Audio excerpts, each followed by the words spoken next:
हजरत मोहानी एक बांसुरी रखते थे अपने पास, और जब सारा सामान ले लिया जाता है अपना पर्सनल जेल में जाने के, उनको जेल हुई आज़ादी की लड़ाई के लिए, तो उन्होंने वो लड़ गए, बोले मैं बांसुरी ना जमा करूंगा, यहाँ बांसुरी तो ले जाऊंगा। उन्होंने पढ़ा तो ऐसी ऐसी चीजें हमारे यहाँ हुई हैं। आज़ादी की लड़ाई में न सिर्फ मुसलमानों ने जान, हमारे लखनऊ के अहमदुल्ला शाह, अरे पूरी हिंदुस्तान में 1857 में अंग्रेज सिर्फ एक जगह हारे, सिर्फ एक जगह, लखनऊ में, चिन्हट में।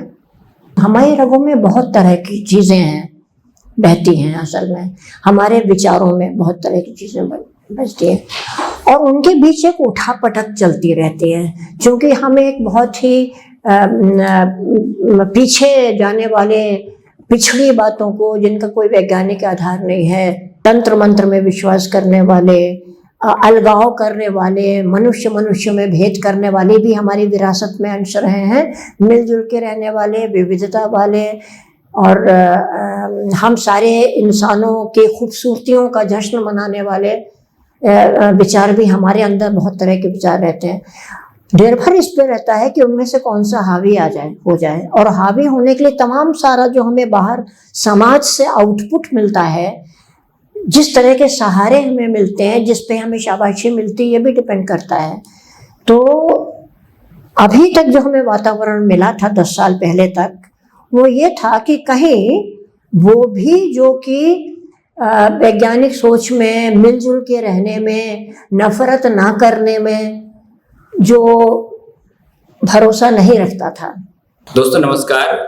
बतकही श्रृंखला में आज हमारे साथ हैं प्रोफेसर रूपरेखा वर्मा जी।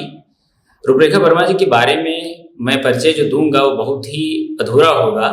आप सब उनके काम से और उनकी जो आंदोलन धर्मिता की जो जिंदगी है उससे आप अच्छी तरह से परिचित हैं।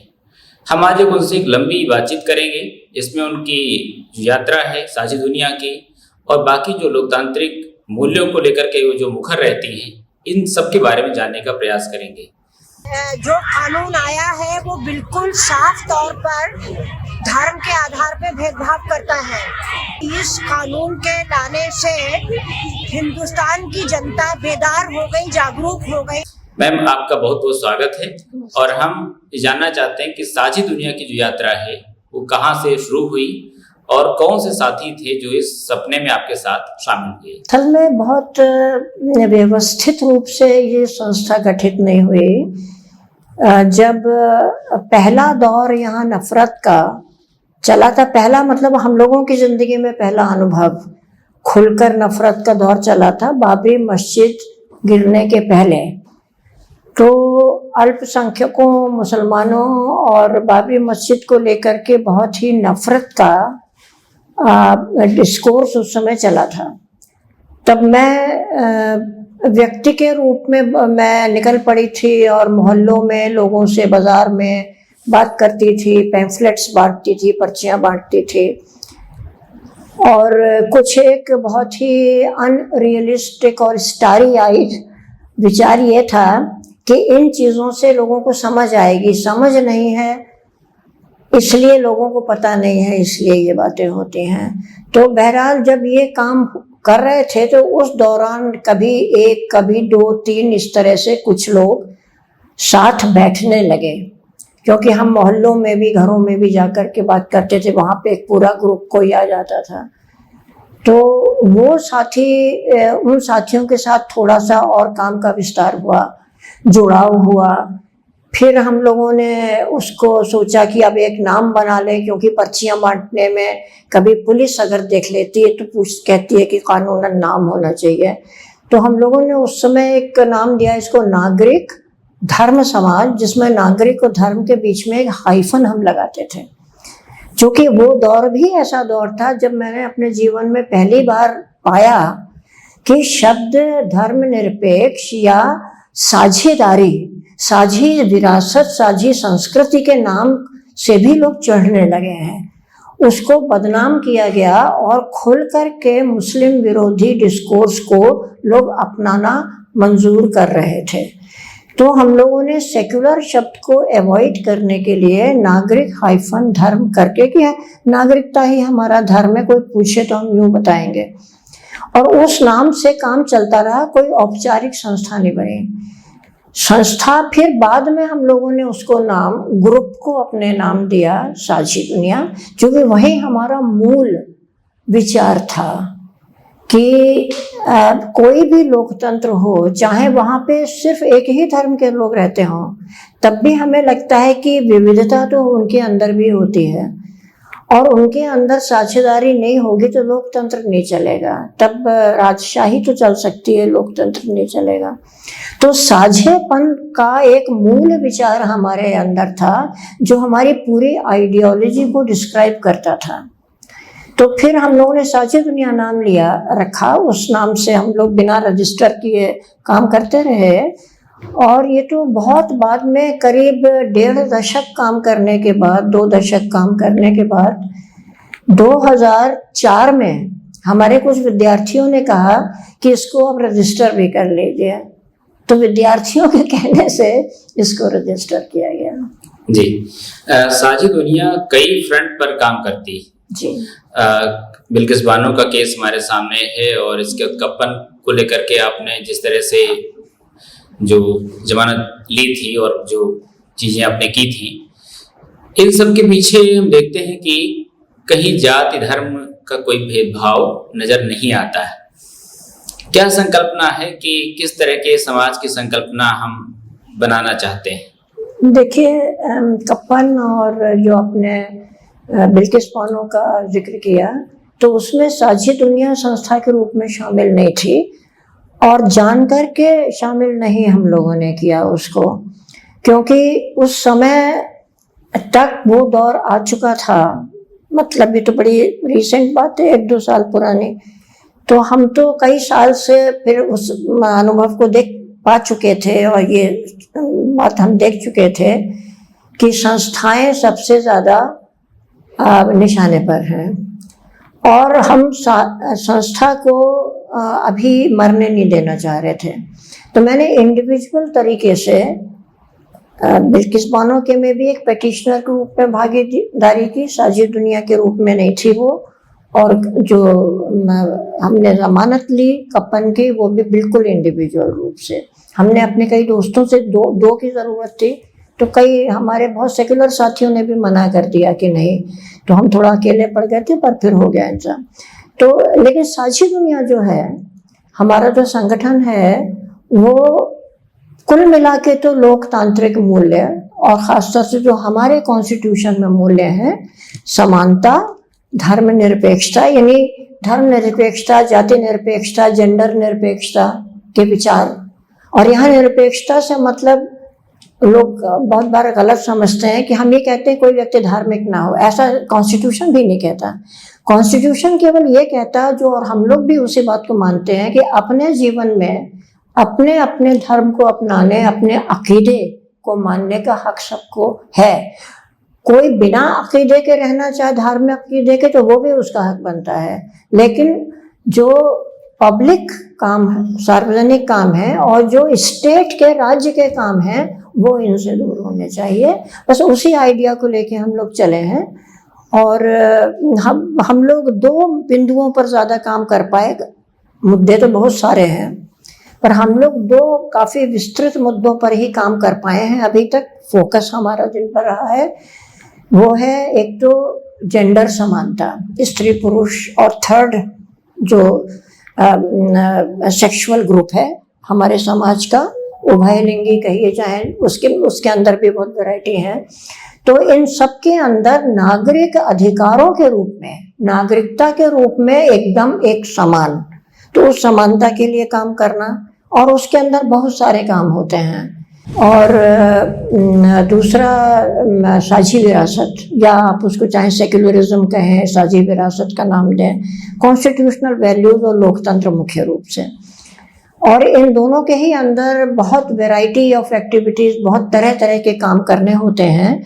अगर कोई हिंसा का मामला है, और अगर हम लोग कर सकते हैं, तो उन केसेस को लड़ना, काउंसलिंग करना, समझौते कराना, और नहीं तो फिर अदालती कार्यवाही है वो करना, रिहेबिलिटेशन की कोशिशें करना, हम लोग बहुत ज़्यादा एक बड़ा सिस्टम डेवलप नहीं कर पाए, जो कि पैसे की हमेशा कमी रही।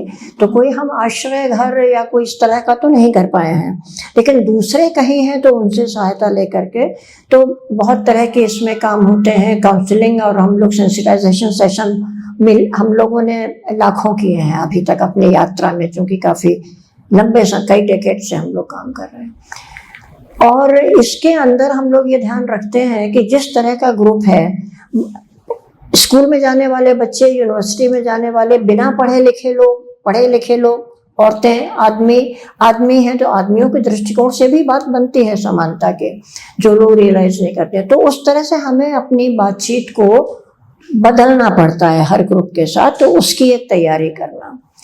और दूसरा जो हमारा क्षेत्र रहा वो यही लोकतांत्रिक मूल्यों के लिए, तो मुख्य रूप से धार्मिक और जातीय नफरत को, भेदभाव और अलगाव को मिटाने की कोशिश हम लोगों ने की है। हिंसाएं वहाँ भी हो जाती हैं, तो उस तरह के केसेस लेना जाना, मदद करना, उस प्रकार की चीज़ें, और सेंसिटाइजेशन सेशंस लेना और आवाज़ उठाना, सबसे बड़ी बात है आवाज़ उठाना। तो ये हमारे 2 एरियाज रहे हैं साझी दुनिया के। लेकिन अब हम लोग आज जहाँ पर खड़े हुए हैं संगठन के रूप में, उसमें हम लोग करीब करीब बंद होने की कगार पर हैं, क्योंकि हमारा देश में कई हजार संस्थाओं का खाता बंद किया गया है, हमारा भी बंद किया गया है। लेकिन बहुत कम गिनी चुनी ऑर्गेनाइजेशंस हैं जिनको खाता बंद करने के समय जो कारण दिया गया है, जो कारण वहाँ दर्ज होता है उनकी वेबसाइट पे, कोई भी देख सकता है, वो बहुत खतरनाक है। हजारों संस्थाओं के खाते बंद किए गए हैं, लेकिन चंद जो मुट्ठी भर ऑर्गेनाइजेशन है जिनके ऊपर देशद्रोह और समाज का अमन चैन बिगाड़ने का आरोप लगाया है, उसमें एक हम भी हैं। और सबसे खतरनाक आरोप यही है। दूसरी चीज मैं बता दूं कि यूपी का जो क्या है, जैसा है बड़ा, वो टेररिज्म के केसेस से करती है। ये जो टी है इसमें ये टेररिज्म के लिए इस्तेमाल होता है। पूरा उसका नाम मैं इस समय क्लिक नहीं कर रहा है मेरे दिमाग में। उम्र के हिसाब से वो मेरी जो रिट्रीवल सिस्टम है शब्दों का, वो गड़बड़ा जाता है बहुत बार। लेकिन जो आए थे उनके जो उसमें भी पुलिसमैन रखे जाते हैं, तो वो जो आए थे उन्होंने अपना जो पूरा फॉर्म बताया था उसमें शब्द टेररिस्ट आता था। तो उन्होंने हमारे ऊपर फाइलें बनाई हुई है, हमारी पर्सनल भी बनाई है और उससे पहले हमारी संस्था की भी बनाई हुई है। ठीक है, ये उन्होंने फाइल्स, तो हमारे ऊपर बहुत दबाव है। उस दबाव के बावजूद हम घबराए नहीं हैं, हम लोग काम करते रहे हैं। लेकिन हमारे जो मेंबर्स हैं उनमें कुछ लोगों को घबराहट है। एक तो बात ये है, तो हम कमजोर पड़ते हैं उस हिसाब से। लेकिन उससे ज्यादा गंभीर बात है, फिर भी लोग काम कर रहे हैं हमारे साथ। लेकिन सबसे बड़ी बात यह है कि अब कोई जो नेक नियत लोग हैं वो भी हमें आर्थिक सहायता देने से, या कहीं हमारी मदद किसी और तरीके से अगर करनी है, मान लीजिए कोई वकील है, हमें केस लड़ना है, कोई मान लीजिए ऐसा है जो कि ब्यूरोक्रेसी में कोई चीज हमें इंफॉर्मेशन निकलवानी है, तो हमारी मदद करने को लोग तैयार नहीं होते हैं। इसलिए नहीं कि उनकी नीयत खराब है, बल्कि इसलिए कि उन्हें डर लगता है कि अगर हमारी मदद की तो उन पर भी खतरा आ सकता है। तो ये पूरा मकसद जो राज्य का होता है, अक्सर अगर राज्य डेमोक्रेटिक व्यवहार छोड़ करके अगर वो राजशाही का, या समझिए तानाशाही का रवैया, और तानाशाही इस समय हमारे यहाँ राजशाही भी नहीं है, तानाशाही है पूरी पूरी, तो उसमें होता यह है कि वो डराता बहुत है। तानाशाह जो है वो डराता बहुत है। बाकी जेल में डालना और उसको पिटवा देना, पुलिस से डंडे लगवा देना, फाइल बनवा देना, ये तो तानाशाह करता ही है। लेकिन उसके पीछे जो सबसे बड़ा मकसद होता है कि इतना डरा दो कि आदमी आइसोलेट हो जाए। जो भी आवाज उठाने वाले लोग हैं, जो कि लड़ने वाले लोग हैं, स्टेट के ऑपरेशन के खिलाफ, उनके खिलाफ पूरे समाज को इतना कर दो कि अगर खिलाफ भी नहीं है, वो उनका साथ भी है, मानता है उनको ठीक, तो भी वो डर इतना जाए कि साथ ना खड़ा हो। तो तमाम ऑर्गेनाइजेशंस और तमाम इंडिविजुअल्स आप देख रहे हैं उनके साथ ये हुआ है। हम लोग भी उनमें से एक अदना काम करने वाले लोगों में से हैं। तो अब हमें देखना है कि कितनी हमारी संस्था चल पाती है, क्योंकि काम हमारे इस तरह रुक जाते हैं। हम सीतापुर के एक मिश्रिख जो तहसील है, उसके गांव हमने 9 गांव विमेन लाइवलीहुड प्रोग्राम्स के लिए हमने अडॉप्ट किए थे, और उसमें से ज़्यादा संख्या उनकी थी जहाँ दलित परिवार ज़्यादा रहते थे। ये छांट के हम लोग ने लिए थे उनके लाइवलीहुड प्रोग्राम्स, और फिर कुछ सेंसिटाइजेशन भी करते थे हम लोग। तो वहाँ आने जाने में खर्चा पड़ता है, उनके लिए हमने कुछ कमाएं औरतें, उनके भी साधन मुहैया कराए थे, पर उसमें पैसा लगता है, जाने आने में पैसा लगता है, तो हमें इसके बाद छोड़ देने पड़े। वो पूरा प्रोग्राम 9 गाँव हम आए थे। अब 9 गाँव में लोग पूछते हैं कब आ रहे हैं, और हम उनको बताना पड़ता है कि अब हम नहीं आ रहे हैं। तो अधर में लटके हुए हैं वो लोग। तो इस तरह से हमारे कामों को नुकसान हुआ है।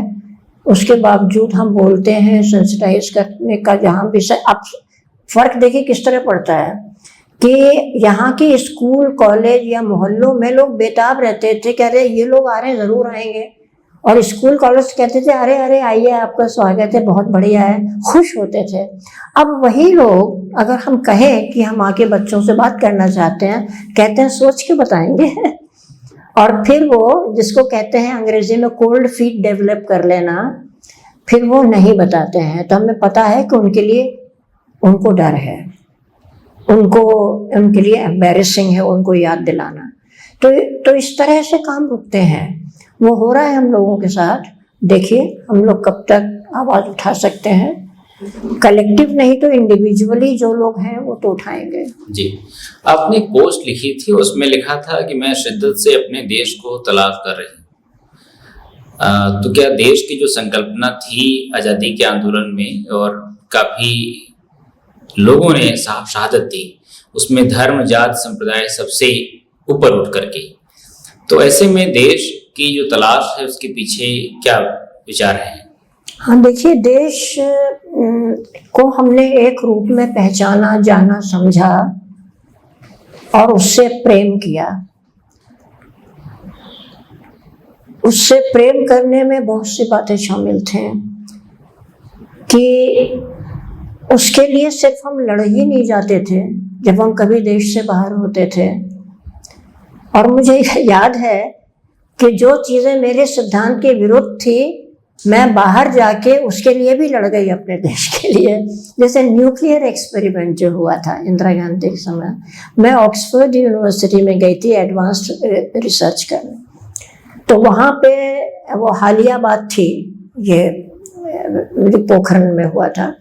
मैं उससे पहले भी, हालांकि कच्ची उम्र थी, लेकिन मैं उससे पहले भी न्यूक्लियर टेस्टिंग वगैरह को इतनी समझ आ गई थी कि वो खतरनाक, किसी देश को नहीं करना चाहिए। दुनिया से ये न्यूक्लियर एक्सप्लोजन वाली बात खत्म हो जानी चाहिए।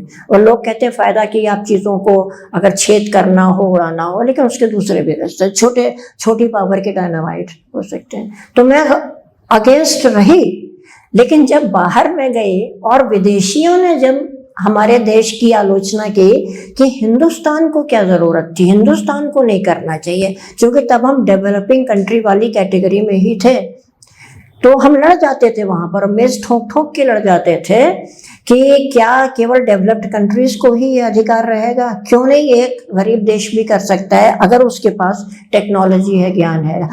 इसके बावजूद कि मैं न्यूक्लियर एक्सपेरिमेंट्स के खिलाफ थी। तो एक ये होता है कि कभी कभी आप अनरीजनेबल भी हो जाते हैं देश प्रेम में, वो सब मैंने किया। लेकिन उसके पीछे खास बात क्या थी कि बचपन से लेकर के टीन एज से गुजरते हुए बड़े होने तक, और अब मैं बुढ़ापे में हूँ, 10-11 साल पहले तक तमाम इर्द गिर्द बुराइयां, असमानताएं, क्रूएल्टी, गलत अश्लील बातें भी और अनैतिक बातें भी देखते हुए भी कभी निराशा महसूस नहीं हुई। उन सब के बावजूद एक उम्मीद रहती थी, क्योंकि कभी हम लोगों को बोलने से इस तरह दबाया नहीं गया। कभी ऐसा नहीं हुआ कि हम लोग आंदोलन करें सही बात के लिए और हमें लाठी से पीटा जाए। कभी यह नहीं हुआ कि हमें आंदोलन करें और वो सही बात हो, कॉन्स्टिट्यूशनली हमारा राइट बनता हो और हमें जानवरों की तरह 6 सीट्स की कैपेसिटी में 20 लोगों को घुसेड़ करके कहीं बाहर सुनसान में छोड़ाया जाए, या हम लोगों के खिलाफ अश्लील बातें। ये भी है, सोशल मीडिया चल पड़ा है। पहले हम लोग लेटर टू एडिटर अखबारों में लिखते थे, तब अटैक होते थे हमारे ऊपर, हमने वो भी सहे, पर अश्लील संवाद नहीं होते थे।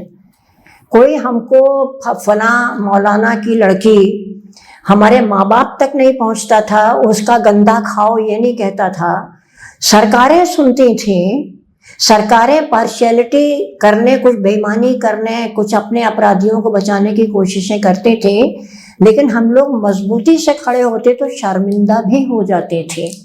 बराबर हमने अपने युवा वक्त से 19-20 की साल से काम करते हुए, आज मैं 82 की होने वाली हूँ, तो 10-11 साल पहले तक कभी ऐसा किसी सरकार में नहीं हुआ कि हम पर अश्लील बातें तो उनका गैंग आए, हमें अरेस्ट हो जाने की आशंका हो, हमें लाठी से पीटा जाए, हमारे पोस्टर खींच के फाड़ दिए जाएं और बदतमीजों को शरण मिले, गाली देने वालों को शरण मिले, अपराधी को खुलेआम बचा लिया जाए।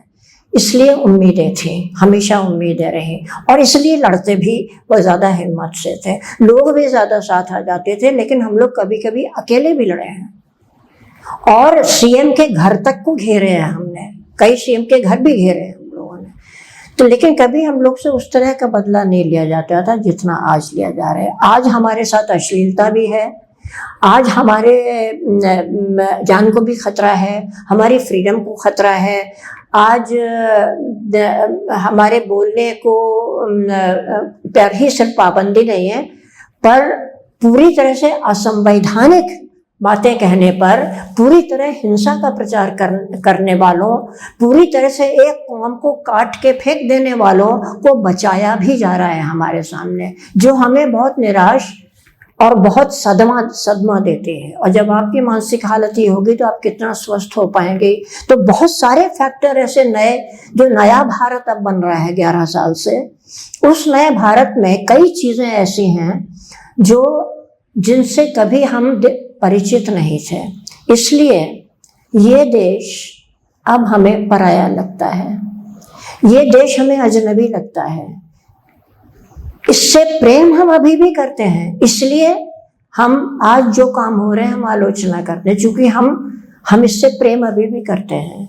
अगर अपना बच्चा या हमारे माँ बाप, आप चाहे देश को अपने बच्चे का स्टेटस दें या अपने से ऊंचा दें, अपने माँ बाप या दादा दादी का स्टेटस दें, तो अगर हम अपने ही घर में पाते हैं, कभी हमें पता चले कि मेरा पिता बहुत ही अश्लील किस्म का आदमी था, वो देशद्रोही था, वो गंदे काम करता था, या मेरा दादा ऐसा करता था, या मेरी दादी या मेरी माँ करते थे, तो जिस तरह का सदमा उसमें मुझे मिलेगा अगर ये पता चले, तो उसी तरह का सदमा अब हम लोग को मिल रहा है ना, क्योंकि कहीं उसी तरह हमने अपने देश को भी अपनाया था, उससे उम्मीदें की थी, और वो हमारा देश था, है, आज भी वो हमारा है। इसलिए हम बोलते हैं, इसीलिए तब भी बोलते थे, क्योंकि वो हमारा है, उससे हमें प्रेम है, हम पूरी दुनिया को अपना समझते हैं। देखिए, जो टैगोर ने जिस तरह के नेशनलिज्म की हिमायत की थी, टैगोर ने 5 शायद हैं या 4-5 शायद लेक्चर उनके हैं, लेक्चर्स नेशनलिज्म पे, जो एक बुकलेट में छपे हैं। इस दौर में मैंने खास तौर से उसको दोबारा पढ़ा और नई किताब उनकी खरीद के पढ़ा, ये देखने को नेशनलिज्म का कंसेप्ट। तो नेशनलिज्म हम लोग वही कंसेप्ट मानते आए थे, बिना ज़्यादा उसको साफ किए हुए, बिना ज़्यादा तार्किक रूप से उसको रिशा साफ किए, लेकिन दिमाग में वही बसा था। नेहरू गांधी की हम जो कि विरासत में रहे हैं, सुभाष चंद्र की विरासत में रहे हैं, और हमारी विरासत तो सुकरात और वराहमिहिर और इन लोगों की, बुद्ध की विरासत हम अपने को मानते हैं। हम अपने आप को पुष्यमित्र शुंग की विरासत का कतई नहीं मानते हैं। हमें लगता है वो एबरेशन हमारे देश के रहे हैं। हम बौद्ध बनने से पहले वाले अशोक को राजा महान कभी नहीं कहते हैं, क्योंकि उसने अपने 90 से ऊपर भाइयों को मरवाया और जमकर के हिंसा की। महान हमारी दृष्टि में महान वो इसलिए नहीं बना कि उसने अपने राज्य की सीमाएं फैलाई। राज्य की सीमाएं हमेशा क्रूरता के आधार पर फैले हैं। हम उसको महान कहते हैं जो कि जिसमें करुणा है। वो जिनका इंतजाम करने के लिए राजा बना है उसके लिए संवेदना से सोचता है, लेकिन फिर भी हम राजशाही ठीक नहीं सोचते, क्योंकि वहां ऊपर नीचे का सवाल है, वो दबा हुआ है प्रजा। तो हम लोकतंत्र, हर नागरिक का बराबर अधिकार, बस यही मूल मंत्र है, इसको मानते हैं। तो वो अब मिलता नहीं। फर्क कौमों के लिए फर्क कानून चल रहा है, जो लिखा हुआ कानून नहीं है, कानून कुछ और है। उस कानून के विरुद्ध, संविधान के विरुद्ध, संविधान के आधार पर बने कानूनों के विरुद्ध उसको खुद सरकार तोड़ रही है। उन कानूनों को हम तोड़ें तो हमें सजा मिलनी चाहिए, उसके विपरीत हम उनके अनुसार काम करते हैं तो हमें सजा आज मिल रही है। जो उनको तोड़ रहे हैं उनको बचाया जा रहा है, उनको इनामात मिल रहे हैं। हमें याद है किस तरह बिल्किस बानो के गुनहगारों को मालाएं उनकी पूजा अर्चना की गई थी। और अभी भी बनारस हिंदू यूनिवर्सिटी के रेपिस्ट जो हैं वो कितनी आसानी से जमानत मिल गई। और एक व्यक्ति जिसने अच्छी लाइब्रेरी मांगी, जिसने बराबर का हक माना, वो हमारे बच्चे, स्टूडेंट्स से लेकर के बुजुर्ग तक इसलिए जेल में है क्योंकि वो बोलने की आज़ादी चाहते हैं। और सबसे ताज़ा उदाहरण दोहरेपन का ये है कि अभी जो एक पनौली साहिबा हैं, उन्होंने बहुत भद्दी बातें इस्लाम के बारे में कही। तो सब जगह वो मीडिया, वो तमाम लोग जो कि मुसलमानों के बारे में गंदी से गंदी अश्लीलतम बातें कहते रहे हैं, ईसाइयों के बारे में, और हम औरतों के बारे में, दलितों के बारे में, जो ये सब करते रहे हैं, खुलेआम जो मुसलमानों का कत्लेआम करने की ललकार देते रहे हैं, वो सब छुट्टा घूम रहे हैं। आसानी से उनको 1 महीने में 4 बार पैरोल मिल जाता है उनको, और सरकार का सहारा है उनको। और ये पनौली साहिबा जो है, इनके लिए इस समय वही मीडिया जो मुसलमानों का कत्लेआम करने की ललकार को और आगे खून से रंग करके आगे बढ़ाता है, वो आज एक्सप्रेशन की आज़ादी, अभिव्यक्ति की आज़ादी के लिए आंसू बहा रहा है। और वे सारे लोग जो कि तलवार ले लेके निकलते हैं और मस्जिदों के झंडे गिराते हैं और घरों की बालकनी तोड़ते हैं, वो आज आंसू बहा रहे हैं अभिव्यक्ति की आज़ादी पर।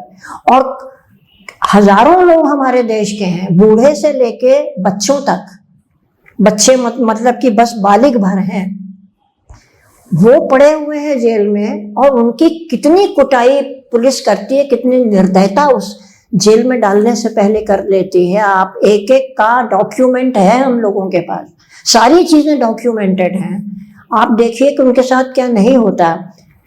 उन्होंने किसी की भावना को आहत किया। भावना तो इस पे भी आहत हो जाती है अगर हम ये सवाल पूछ लें कि रामचंद्र जी ने सीता को वनवास क्यों दिया जब अग्नि परीक्षा ले चुके थे।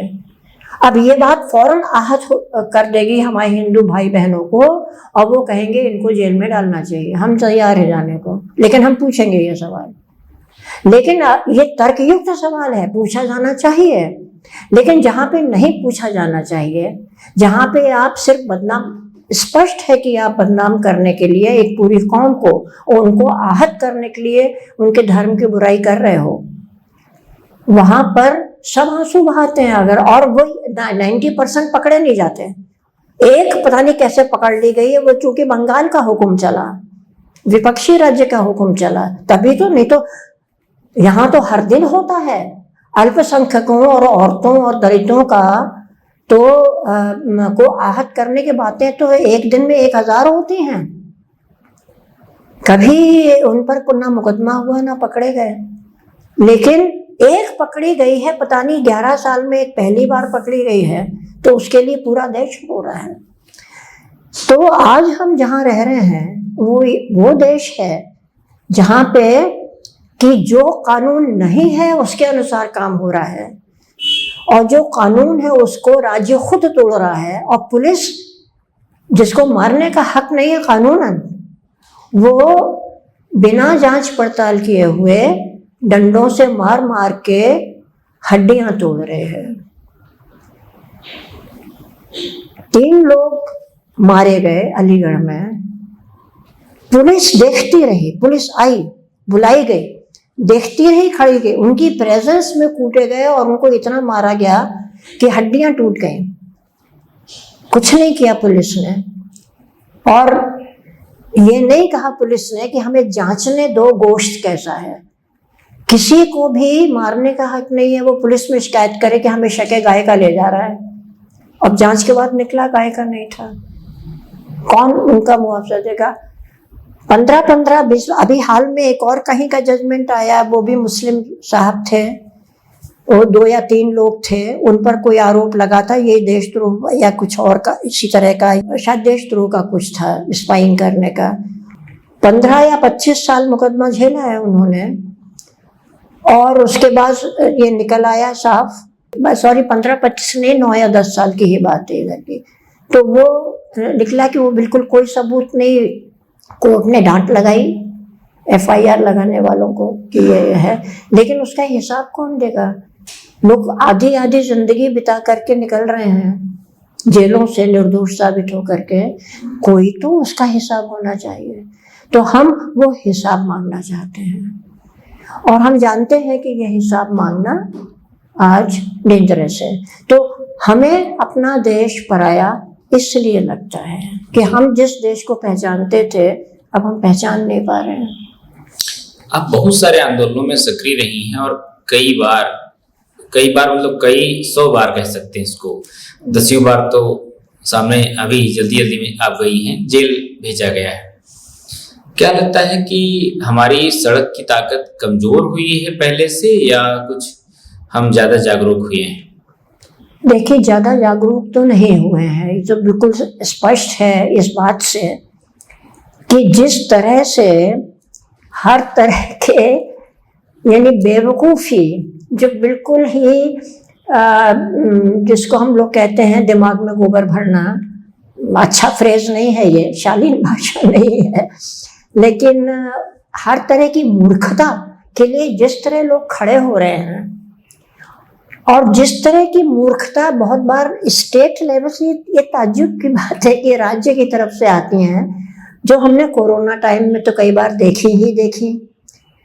और जिस तरीके से हमारे एक सांसद सड़क पर थाली बजा करके कह रहे थे कोरोना भाग, मानो कोरोना कोई भूत हो जिसको कि भगाने का वो कोई मंत्र पढ़ रहे हो। वो वायरस है जिस देश में ये भी नहीं लोग मानने को तैयार हैं, उसको भूत मानने को तैयार हैं। तो जागरूकता तो नहीं बढ़ी है, बल्कि हमारा समाज जागरूक हो रहा था। वो यानी कि हमारे जितने बड़े बड़े साइंटिस्ट थे, भाभा, नेहरू, नार्लिकर साहब का अभी निधन हुआ है। नार्लिकर साहब केवल एक बहुत बड़े वैज्ञानिक ही नहीं थे, वो विज्ञान को समझाने के लिए लेख बहुत बढ़िया, वराहमिहिर के बारे में मैंने उन्हीं के लेख में पढ़ा था कि पता चला कि उन्होंने राहु केतु की जो एक कल्पना थी उसके खिलाफ सिद्ध किया कि राहु केतु कुछ नहीं होता है। तो वराहमिहिर उन पुराने एस्ट्रोनॉमर्स या साइंटिस्ट में से नहीं थे जो कि कहीं ये मानते थे कि शेषनाग के सिर पर पृथ्वी टिकी हुई है ना। वो माइथोलॉजी से साइंस निकालने वाले नहीं थे। तो उस तरीके का उस समय हम जागरूकता काफी बढ़ रहे थे। 19वीं शताब्दी का जो हिंदुस्तान रेनेसां और देशों में कभी और पहले आया, हमारे यहाँ का रेनेसां 19वीं शताब्दी में आया। और जिस तरीके के सुधार, हालांकि वो एकदम से रेनेसां उस अर्थ में नहीं था कि हम मामूल चूल परिवर्तन थिंकिंग में करते हैं, लेकिन हमने सुधारवादी कार्यक्रम, उन सुधारवादी कार्यक्रमों से हमारा दिमाग भी चौड़ा होना लगे। हमारे पास उसकी परंपराएं थी, उसकी विरुद्ध परंपराएं भी थी। हमने दिमाग खोलने वाली वैज्ञानिक सोच वाली परंपराओं को लेना शुरू किया, और पूरा स्टेट राज्य का भी जो रहा नेहरू से लेके इंदिरा गांधी तक जो रहा एक कोशिश वो यही था कि हम वैज्ञानिक सोच, धर्म की स्वतंत्रता देते हुए वैज्ञानिक सोच और खुले दिमाग, बहुलतावादी सोच को एक मिलता रहा। तो इस समय यह है कि स्टेट की तरफ से जिस तरीके की चीज़ों की सपोर्ट आ रही है, उनके एमपीज जिस तरीके की स्टेटमेंट दे रहे हैं, जिस तरह की चीज़ों को ज़्यादा धन मिल रहा है, ग्रांट मिल रही है, उन पे एक नज़रिया आप डालिए। यूनिवर्सिटीज में मनुस्मृति पर क्रिटिसिज्म पर सजा मिलने लगी है। मनुस्मृति पढ़िए तो भक्ति भाव से पढ़िए, और आप वहाँ पर सत्यनारायण की कथाएं हो रही हैं। हमारे यूनिवर्सिटी में, हमारे लखनऊ यूनिवर्सिटी में कई जगह हुई। आप कोर्स ऐसे खोल रहे हैं कि आप प्रेग्नेंट स्त्री है, बनारस हिंदू यूनिवर्सिटी में कोर्स खुला है, प्रेग्नेंट स्त्री है जो अपने घर में ही संस्कार देगी। अब संस्कार के बारे में क्या पढ़ाया जा रहा है, उसको उच्च मंत्र इत्यादि पढ़ाए जा रहे हैं। बनारस हिंदू यूनिवर्सिटी के भी एक प्रोफेसर थे जो कि कंडे थापना बता रहे थे कि कंडे कैसे थापे जाते हैं, और गोबर और मूत्र, गौमूत्र और गोबर की क्या अहमियत है। जिस देश में ये कर्म हो यूनिवर्सिटी में, जिस देश में स्कूलों की किताबों से ना सिर्फ गालिब हटा दिए जाएं, ना सिर्फ प्रेमचंद को कम कर दिया जाए, ना सिर्फ कहना चाहिए कि साइंटिस्ट, बहुत सारे साइंटिस्ट के शोधों के बारे में जो लेख हैं वो खत्म कर दिए जाए, बल्कि टैगोर जैसा एक शख्स, एक बड़ी पर्सनैलिटी जो हटा दी जाए कोर्सों से, तो वहाँ पे क्या होगा। तो देखिए, स्कूलों में किताबों को बदला गया है, वहाँ पर पूजा पाठ के आयोजन ज़्यादा छोड़े गए हैं, दिमाग को बंद करने वाली चीज़ें ज़्यादा रखी गई हैं, उसी तरह के प्रिंसिपल्स और शिक्षक वहाँ अपॉइंट हो रहे हैं। यूनिवर्सिटीज़ में, रिसर्च इंस्टीट्यूशन, सब में ये हो रहा है। हमारे यहाँ जो एक सैटेलाइट छोड़ा गया, उसमें हमारे ये जो हैं इस समय जो मद्रास में जो जहाँ से छोड़े जाते हैं ये रॉकेट्स, साउथ इंडियन, उन्होंने उसका एक मॉडल पहले लेके वो गए मंदिर में। अब पूरा देश देख रहा है उनकी तरफ उम्मीद से, एक बहुत बड़े अचीवमेंट के लिए, और वो अचीवमेंट हुआ भी, ये नहीं कि नहीं हुआ। लेकिन उसमें आप देखिए कि वो मंदिर, तिरुपति मंदिर में रखने गए थे, उसकी वजह से हम सफल हुए, या वो टेक्नोलॉजी बहुत अच्छे से हमारी साइंटिस्ट, करीब 100-150 साइंटिस्ट की एक टीम ने मिलकर के जो काम किया उसकी वजह से आज का बच्चा, आज का युवा कंफ्यूज्ड है। उसे ये नहीं पता कि किस वजह से ये वो अभियान हमारा रॉकेट का सफल हुआ। तो जहां पर ये हो, सारा घालमेल कर दिया जाए हमारे दिमाग में, विज्ञान और माइथोलॉजी को एक में मिला दिया जाए, घालमेल कर दिया जाए, जहां आज भी बताया जाए कि गौमूत्र पीने से कैंसर ठीक हो जाता है ना, तो उस देश में जागरूकता बढ़ने वाली नहीं है। हमारा आज का जो समाज है वो पहले जागरूक जितना हो चुका था, उसके कई सदियों पीछे तक खींच ले जाया गया है। हम बहुत पीछे चले गए हैं, और ये सब हमारी स्टेट, राज्य की खुली मिली भगत, बल्कि उनके खुले प्रयासों से हुआ है ये। जी, आपने कथादेश में श्रृंखला शुरू की, आपने और कुछ आपकी जो साथी हैं सुधार हो रहा है। हमारे हिंदुस्तानियत, क्या है इसके पीछे मकसद कि हिंदुस्तानियत तो हमारी रगों में थी और हम तो कभी बांट करके देखते नहीं थे रचनाकारों को, समाज को भी हमने एक समझा था। क्या जरूरत पड़ी कि इस तरह की श्रृंखला शुरू करने की? देखिए, एक तो मैं ये कह दूं कि ये श्रृंखला का विचार सुधा जी की देन है और सुधा जी का ही प्रयास इसमें ज़्यादा रहा। मैंने ज़रूर एक बड़ी संख्या में लोगों से लिखवाए हैं, लेकिन सुधा जी को ये श्रेय जाता है कि उन्होंने इसको शुरू किया और कथा देश में उन्होंने उस स्पेस को, उस जगह को जद्दोजहद करके लिया, क्योंकि मैगजीन्स में जगह कहाँ मिलती है। तो उसके पीछे विचार यही था। एक तो आपने जो कहा कि हमारे रगों में हिंदुस्तानियत है, हमारे रगों में बहुत तरह की चीज़ें हैं, बहती हैं। असल में हमारे विचारों में बहुत तरह की चीज़ें बहती हैं और उनके बीच एक उठापटक चलती रहती है, क्योंकि हम एक बहुत ही पीछे जाने वाले, पिछड़ी बातों को, जिनका कोई वैज्ञानिक आधार नहीं है, तंत्र मंत्र में विश्वास करने वाले, अलगाव करने वाले, मनुष्य में भेद करने वाले भी हमारी विरासत में अंश रहे हैं। मिलजुल के रहने वाले, विविधता वाले और हम सारे इंसानों के खूबसूरतियों का जश्न मनाने वाले विचार भी हमारे अंदर, बहुत तरह के विचार रहते हैं।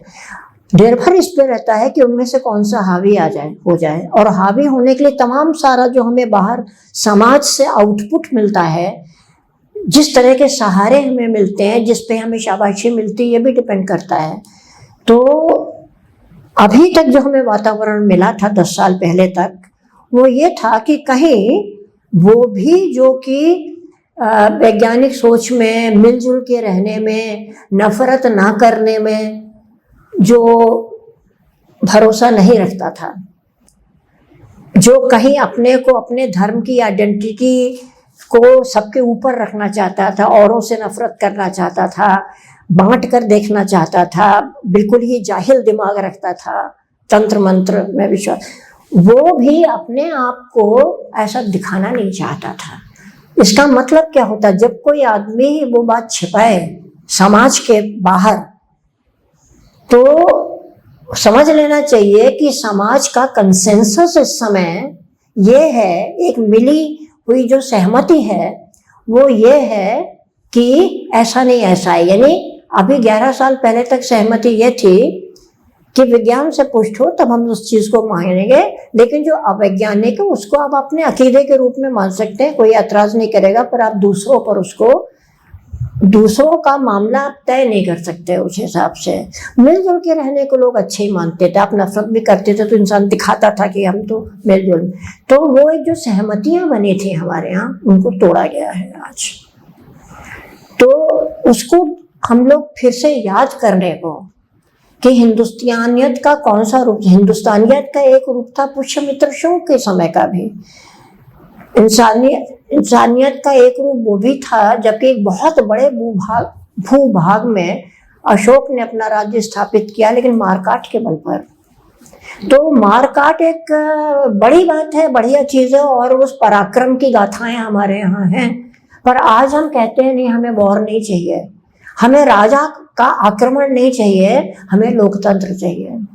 तो ये जो हमारी सहमतियां थी वो पनप रही थी, लेकिन अब कहीं वो धुंधली हो रही हैं। तो ये याद दिलाने के लिए कि हमारी हिंदुस्तान का जो रूप हमने आज़ादी के बाद से लेकर के अभी तक 10 साल पहले तक अपनाया था, उनमें कौन सी बातें थी, हमारे दिलों में क्या बसा था, हमारी रवादारी क्या थी दूसरे लोगों से, समाज में क्या रवादारियां थी, क्या बात थी कि दर्जनों मुसलमान शायरों ने राम और कृष्ण के अकीदे में, यानी बाकायदा उनकी बंदगी करते हुए शेर लिखे। और हमारे जावेद अख्तर के जो पिता जानिसार अख्तर ने जो 2 हैं या 4 है वो वॉल्यूम, वो हैं मेरे पास पूरे वॉल्यूम, उसमें उन्होंने इसी तरह की सारी नज़में दर्ज की हैं। और हिंदुस्तान हमारा उन किताबों का नाम है, वो वॉल्यूम्स हैं उसके। आप देखिए, अपार साहित्य है, अपार साहित्य है उन हिंदुओं की नज़मों का भी जिन्होंने उर्दू में भी लिखा, हिंदी में भी लिखा, संस्कृत में भी लिखा, और उनमें से बहुत से जो रचनाएं हैं वो आपको हम्द और नात मिलेंगे, मोहम्मद साहब की शान में और अल्लाह की शान में। और ये लोगों को समझ में नहीं आता कि अल्लाह उर्दू में है, ईश्वर हिंदी में है। अब तो इतना भेद हो चुका है नफरत कि अल्लाह को सोचते कोई दूसरी एंटिटी है और ईश्वर कोई दूसरी, और दोनों आपस में कहीं आसमान में लड़ रहे हैं बैठे हुए अपने आधिपत्य के लिए। कितनी तंगदिली सोच है। और उसी तंगदिली सोच की वजह से हमने क्या नहीं किया अपने राम जी के साथ। वो राम जिनके पास हम अपने आश्रय के लिए जाते हैं, उनकी प्रार्थना करते हैं, उन राम को हमने एक वादी बना के खड़ा कर दिया कचहरी में, एक जज के सामने। हम तो मतलब कि इतने दूसरे काम है, नहीं तो एक तो केस इसी बात पे होना चाहिए। तो ये जो हिंदुस्तानियत का आपसी रवादारी का रूप रहा है, और वो यही नहीं, आप फ्रीडम स्ट्रगल देखिए, हम कहते हैं हिंदू मुसलमान भी। हजरत मोहानी एक बांसुरी रखते थे अपने पास, और जब सारा सामान ले लिया जाता है अपना पर्सनल जेल में जाने के, उनको जेल हुई आज़ादी की लड़ाई के लिए, तो उन्होंने वो लड़ गए, बोले मैं बांसुरी ना जमा करूंगा, यहाँ बांसुरी तो ले जाऊंगा। मैंने पढ़ा तो ऐसी ऐसी चीजें हमारे यहाँ हुई हैं। आज़ादी की लड़ाई में न सिर्फ मुसलमानों ने जान, हमारे लखनऊ के अहमदुल्ला शाह, अरे पूरी हिंदुस्तान में 1857 में अंग्रेज सिर्फ एक जगह हारे, सिर्फ एक जगह, लखनऊ में, चिन्हट में, एकमात्र वो जगह जहां हारे अहमदुल्ला शाह और घमंडी सिंह, हिंदू मुस्लिम, इन दोनों ने लीड किया जनता को। अरे वो तो हम उसको जो उसका एक झलकी देना चाहते हैं लोगों को, वो याद रखें कि हम सबका खून इस मिट्टी में। वो नाम बदल देंगे, बदल दो नाम। आप मुगल सराय को क्या उन्होंने कर दिया है, दीनदयाल उपाध्याय है ना, कर दो, लेकिन इस मिट्टी को कहाँ तक छानोगे भाई, जिसमें कि खून सबका है, पसीना आज भी सबका है। किसान मुसलमान भी है, हिंदू भी है। हम गेहूं खरीदते समय नहीं पूछते कि किसान के खेत से आया हुआ है ये। तो उसको हम थोड़ा याद करें, महसूस करें, और अब हम जो परायापन महसूस कर रहे हैं उसको महसूस करें, ये मकसद। आपने कमाल खान सर के लिए कहा था कि वो किसी धर्म का नहीं था। ऐसे और भी लोग हैं जो इसी श्रेणी में आते हैं। क्या बल्कि शायद मैंने ये कहा था या याद नहीं है, कह दिया होगा किसी धर्म का नहीं था, वो हर धर्म का था रहा था। देखिए मेरे लिए ये कहा, हो सकता है मैंने कहा हो तो गलत, ज्यादा उचित ये होगा कि मेरे लिए कहा जाए कि वो किसी धर्म का की नहीं है ना। और उसका इसलिए कि मुझे किसी भी धर्म में पूरा अकीदा नहीं है। मैं हर धर्म में कुछ आलोचना की बातें पाती हूँ, और हर धर्म में मुझे कुछ बढ़िया बातें मिल जाती हैं। मैं किसी भी स्टैंडर्ड धर्म को नहीं मानती। मैं कोई भी तरह की रस्म अदायगी नहीं करती हूँ, ना मैं मंदिर जाती हूँ, ना मैं चर्च जाती हूँ। देखने चले जाएं, बात दूसरी। कमाल जो इंसान था वो हर धर्म का इस अर्थ में था कि हम जितना नहीं जानते तुलसीदास की रामचरितमानस या वाल्मीकि की, अरे वो तो बिना देखे हुए 20 चौपाइयाँ एक साथ उसको बोल देता था। उसी तरीके से वो कुरान की चीज़ें बोल सकता था, वो बाइबल की भी चीज़ें बोल सकता था। तो उसकी जो, और हर एक में जब वो बात करता था केवल अपने शो के लिए नहीं दिखाने को, उससे तो मेरा राब्ता 22-23 साल की उम्र का रहा होगा। कमाल तब से मेरा उससे मिलना जुलना था, क्योंकि वो दाखिल हो लिए थे प्रिंट मीडिया में, तो वो आते थे हमारे पास वाइफ वगैरह के लिए। और उसकी जो अब वाइफ है, तब दोस्त ही मात्र हुआ करते थे, रुचि, ये दोनों हमारे पास आते थे बातचीत के लिए। यंग थे एकदम, ताज़े यंग लड़के लड़की, घर भी आते थे, तो खूब बातें होती थी इनसे। और ये हमें बराबरी से ट्रीट करता था। ये नहीं समझता था कि मैं उससे इतना ज़्यादा उम्र की हूँ और एक कुर्सी पर बैठी हूँ, मेरी गलतियां भी वो बता देता था। मतलब मैंने जब एक बार उनकी की थी, जो बांग्लादेश से आई हैं हमारे यहाँ बैठे, शरण में हैं। हाँ जी, तो बंगाल में थी। हाँ, बंगाल में। तस्लीमा उनके नसरीन। हैं तस्लीमा नसरीन। तस्लीमा नसरीन। तो उनकी कुछ मैंने अनकंडीशनली मार, उसने फिर लाके पढ़ाया जो उसने लिखा। उसने कहा कि थोड़ा सा ये चीजें देख लिया करिए, तो उतनी तो वो रिश्ता हमारा उससे था। वो ज्यादा इंक्लूसिव आदमी था मुझे लगता है। वो जब बोलता था तो ये लगता था कि वो मानो उसी धर्म का इंसान है, और चूंकि वो हर धर्म को इसी तरह से अंदर बैठ के समझता था, तो मुझे लगता था कि वो ज्यादा बड़े मायनों में हिंदुस्तानी था। कमाल मेरे लिए बहुत प्यार और इज्जत का लड़का रहा है। अब महिलाओं के अगर पूरे इतिहास को देखा जाए तो कुछ नाम बार बार आते हैं, कि जैसे उसमें गार्गी मैत्रेयी का नाम, लीलावती का नाम आता है, और आगे बढ़ते हैं तो आज़ादी के आंदोलन के दौरान तो पंडिता रमाबाई, सावित्रीबाई फुले का नाम आता है।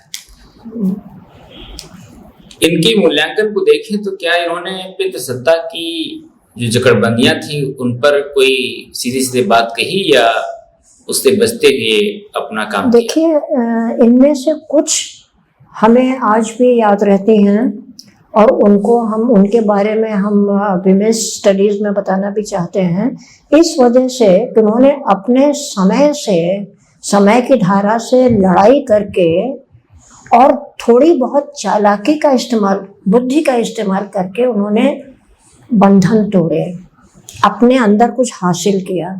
उसमें हम वैदिक काल की जो बातें कहलाई जाती हैं, मैत्रेयी, गार्गी वगैरह, और उसमें एक बहुत बड़ा नाम देखिए कलावती, मैथमेटिशियन। तो इस मिथ को हम तोड़ना चाहते हैं कि आमतौर पे हम भी यही पढ़ते पढ़ते बड़े हुए अपनी किताबों में कि वैदिक काल औरतों के लिए पूर्ण समानता का और गोल्डन एज था। आप पढ़िए, जितने भी ग्रंथ हमारे हैं जिनमें कि जेंडर की बात है, वेदों में आपको बहुत कम मिलेगी, लेकिन आपको स्मृतियों पुराणों में बहुत मिलेगी। तो जहाँ मिलती है बात, वहाँ वैदिक साहित्य में औरतों के लिए नाखून बराबर समानता और अच्छी बातें हैं, उनकी ताकतवर बनाने की बातें हैं, और ढेर सारा एक झोला है जो उनको कहीं नीचा गिराने, उनको शक्तिहीन बनाने के लिए, और उनको बल्कि बहुत बुरी रोशनी में रखने के काम है। तो ये एक मिथ है, ये बिल्कुल सही नहीं है कि वो गोल्डन टाइम था। ये औरतें, मैत्रेयी और गार्गी, अगर आप मौलिक ग्रंथ, आप दूसरों के लिखे मत पढ़िए, आप हमारे भी मत मानिए, आप वैदिक साहित्य के ही मौलिक ग्रंथ पढ़िए, एक अच्छे हिंदुस्तानी संस्कृताचार्य से ट्रांसलेटेड, और उसमें आप देखिए तो आपको पता चलेगा कि मैत्रेयी और गार्गी के लिए बिल्कुल आसान नहीं था। उस समय पूरी बंदिशें थी, औरतों का पढ़ना लिखना पाप माना जाता था, वो उनके लायक। और दूसरी बात ये थी कि संस्कृत में ही ज्ञान दिया जाता था, बाकी में मनाही थी कि ज्ञान जैसे पवित्र चीज किसी दूसरी लोकल भाषा में, क्योंकि लोकल भाषाएं तो तब भी थी, नहीं दिया जाएगा, केवल तो संस्कृत निष्ठ लोग ही। और संस्कृत पढ़ना औरतों के लिए भी मना था, दलितों के लिए भी मना था, बाकी जातियों के लिए तो उनको ज्ञान का मौका नहीं मिलता था। आप ओरिजिनल ग्रंथ अगर पढ़ेंगे तो आपको मिलेगा कि द्रौपदी, मैत्रेयी वगैरह सब ने कहीं छुप छुप के अपने पिता या किसी दूसरे गुरु को लड़कों को पढ़ाते करके गुना और सीखा, और फिर अपने आप अध्यवसाय करके चिंतन करके वो कुछ बने। तो गार्गी ज़्यादा नहीं कर पाई, लेकिन उनसे ये ऋषि से कौन ऋषि थे जिनसे उन्होंने शास्त्रार्थ किया, ठीक है ना। उसी तरह मैत्रेयी की कहानी है, कलावती की भी कहानी बिल्कुल इसी तरीके की है। उनके पिता गणितज्ञ थे, जो भी उस समय गणित होता था। हमारे यहाँ एस्ट्रोनॉमी रही है बहुत स्ट्रॉन्ग, गणित उतना नहीं, तो वो लड़कों को पढ़ाते थे घर में। हमेशा वो सिस्टम यही था, घरों में गुरु के घर लड़के आते थे और वो खिड़की के पास खड़े होकर सुनते थे। थोड़ा थोड़ा समझना शुरू किया, उन्होंने छिप करके उसको दोहराना शुरू किया और फिर वो सीख गई। इसके मतलब इतना तेज दिमाग इन औरतों का था। और फिर कई बार ऐसा हुआ कि उनके पिता नहीं सुलझा पाए कोई गणित की समस्या, इन्होंने सुलझा दी, कलावती ने। तो उनके पिता ने एक ग्रंथ लिखा, आपको आज भी किसी लाइब्रेरी में संस्कृत में, गणित में संस्कृत की किताब लिखी गई जो कलावती उसका नाम है। तो उनके पिता ने लिखी है कलावती के अपनी बेटी के नाम पे, कि बेटी ने जो मुझे नहीं आता था वो भी उसने कर दिखाया उस नाम। ये देखिए सुनने जानने लायक चीजें हैं कि हमें पता चले कि औरतों का इस संघर्ष कितना रहा है और योग्यता कितनी रही, वो बराबर की थी योग्यता। उसी तरीके से आप ये देखेंगे कि हमारे बंगाल में 19th सेंचुरी और 20th सेंचुरी के अर्ली पार्ट में रुकैया सखावत। अब आप ये भी देखिए, एक धार्मिक स्टीरियोटाइप हिंदू मुसलमान का बड़ा होता है कि मुसलमानों में तो औरतें बहुत दबाई जाती है, पढ़ाई नहीं होने देती है। उस जमाने में सावित्रीबाई फुले एक तरफ, और उसके बाद एक है हमारी, एक जो हमने अभी नाम लिया बंगाल की, रुकैया सखावत। रुकैया सखावत तो सावित्रीबाई फुले और उनके साथ फातिमा शेख, है ना, ये दोनों सहेलियां थी। दोनों ने एक साथ सावित्रीबाई के जो पति हमारे फुले साहब की प्रेरणा से उन्होंने अपनी पत्नी को कहा, और ये फातिमा उनकी दोस्त, दोनों एक साथ पढ़ी। दोनों औरतें थी, दोनों की फैमिली में नानुकुर हुआ, लेकिन इनको तो घर तक छोड़ना पड़ा अपने दोनों फुले पति पत्नी को, क्योंकि समाज बहुत उनको सता रहा था, तो उनके घर वालों को डर लगा। लेकिन फातिमा शेख के तो घर ने भी विरोध नहीं किया।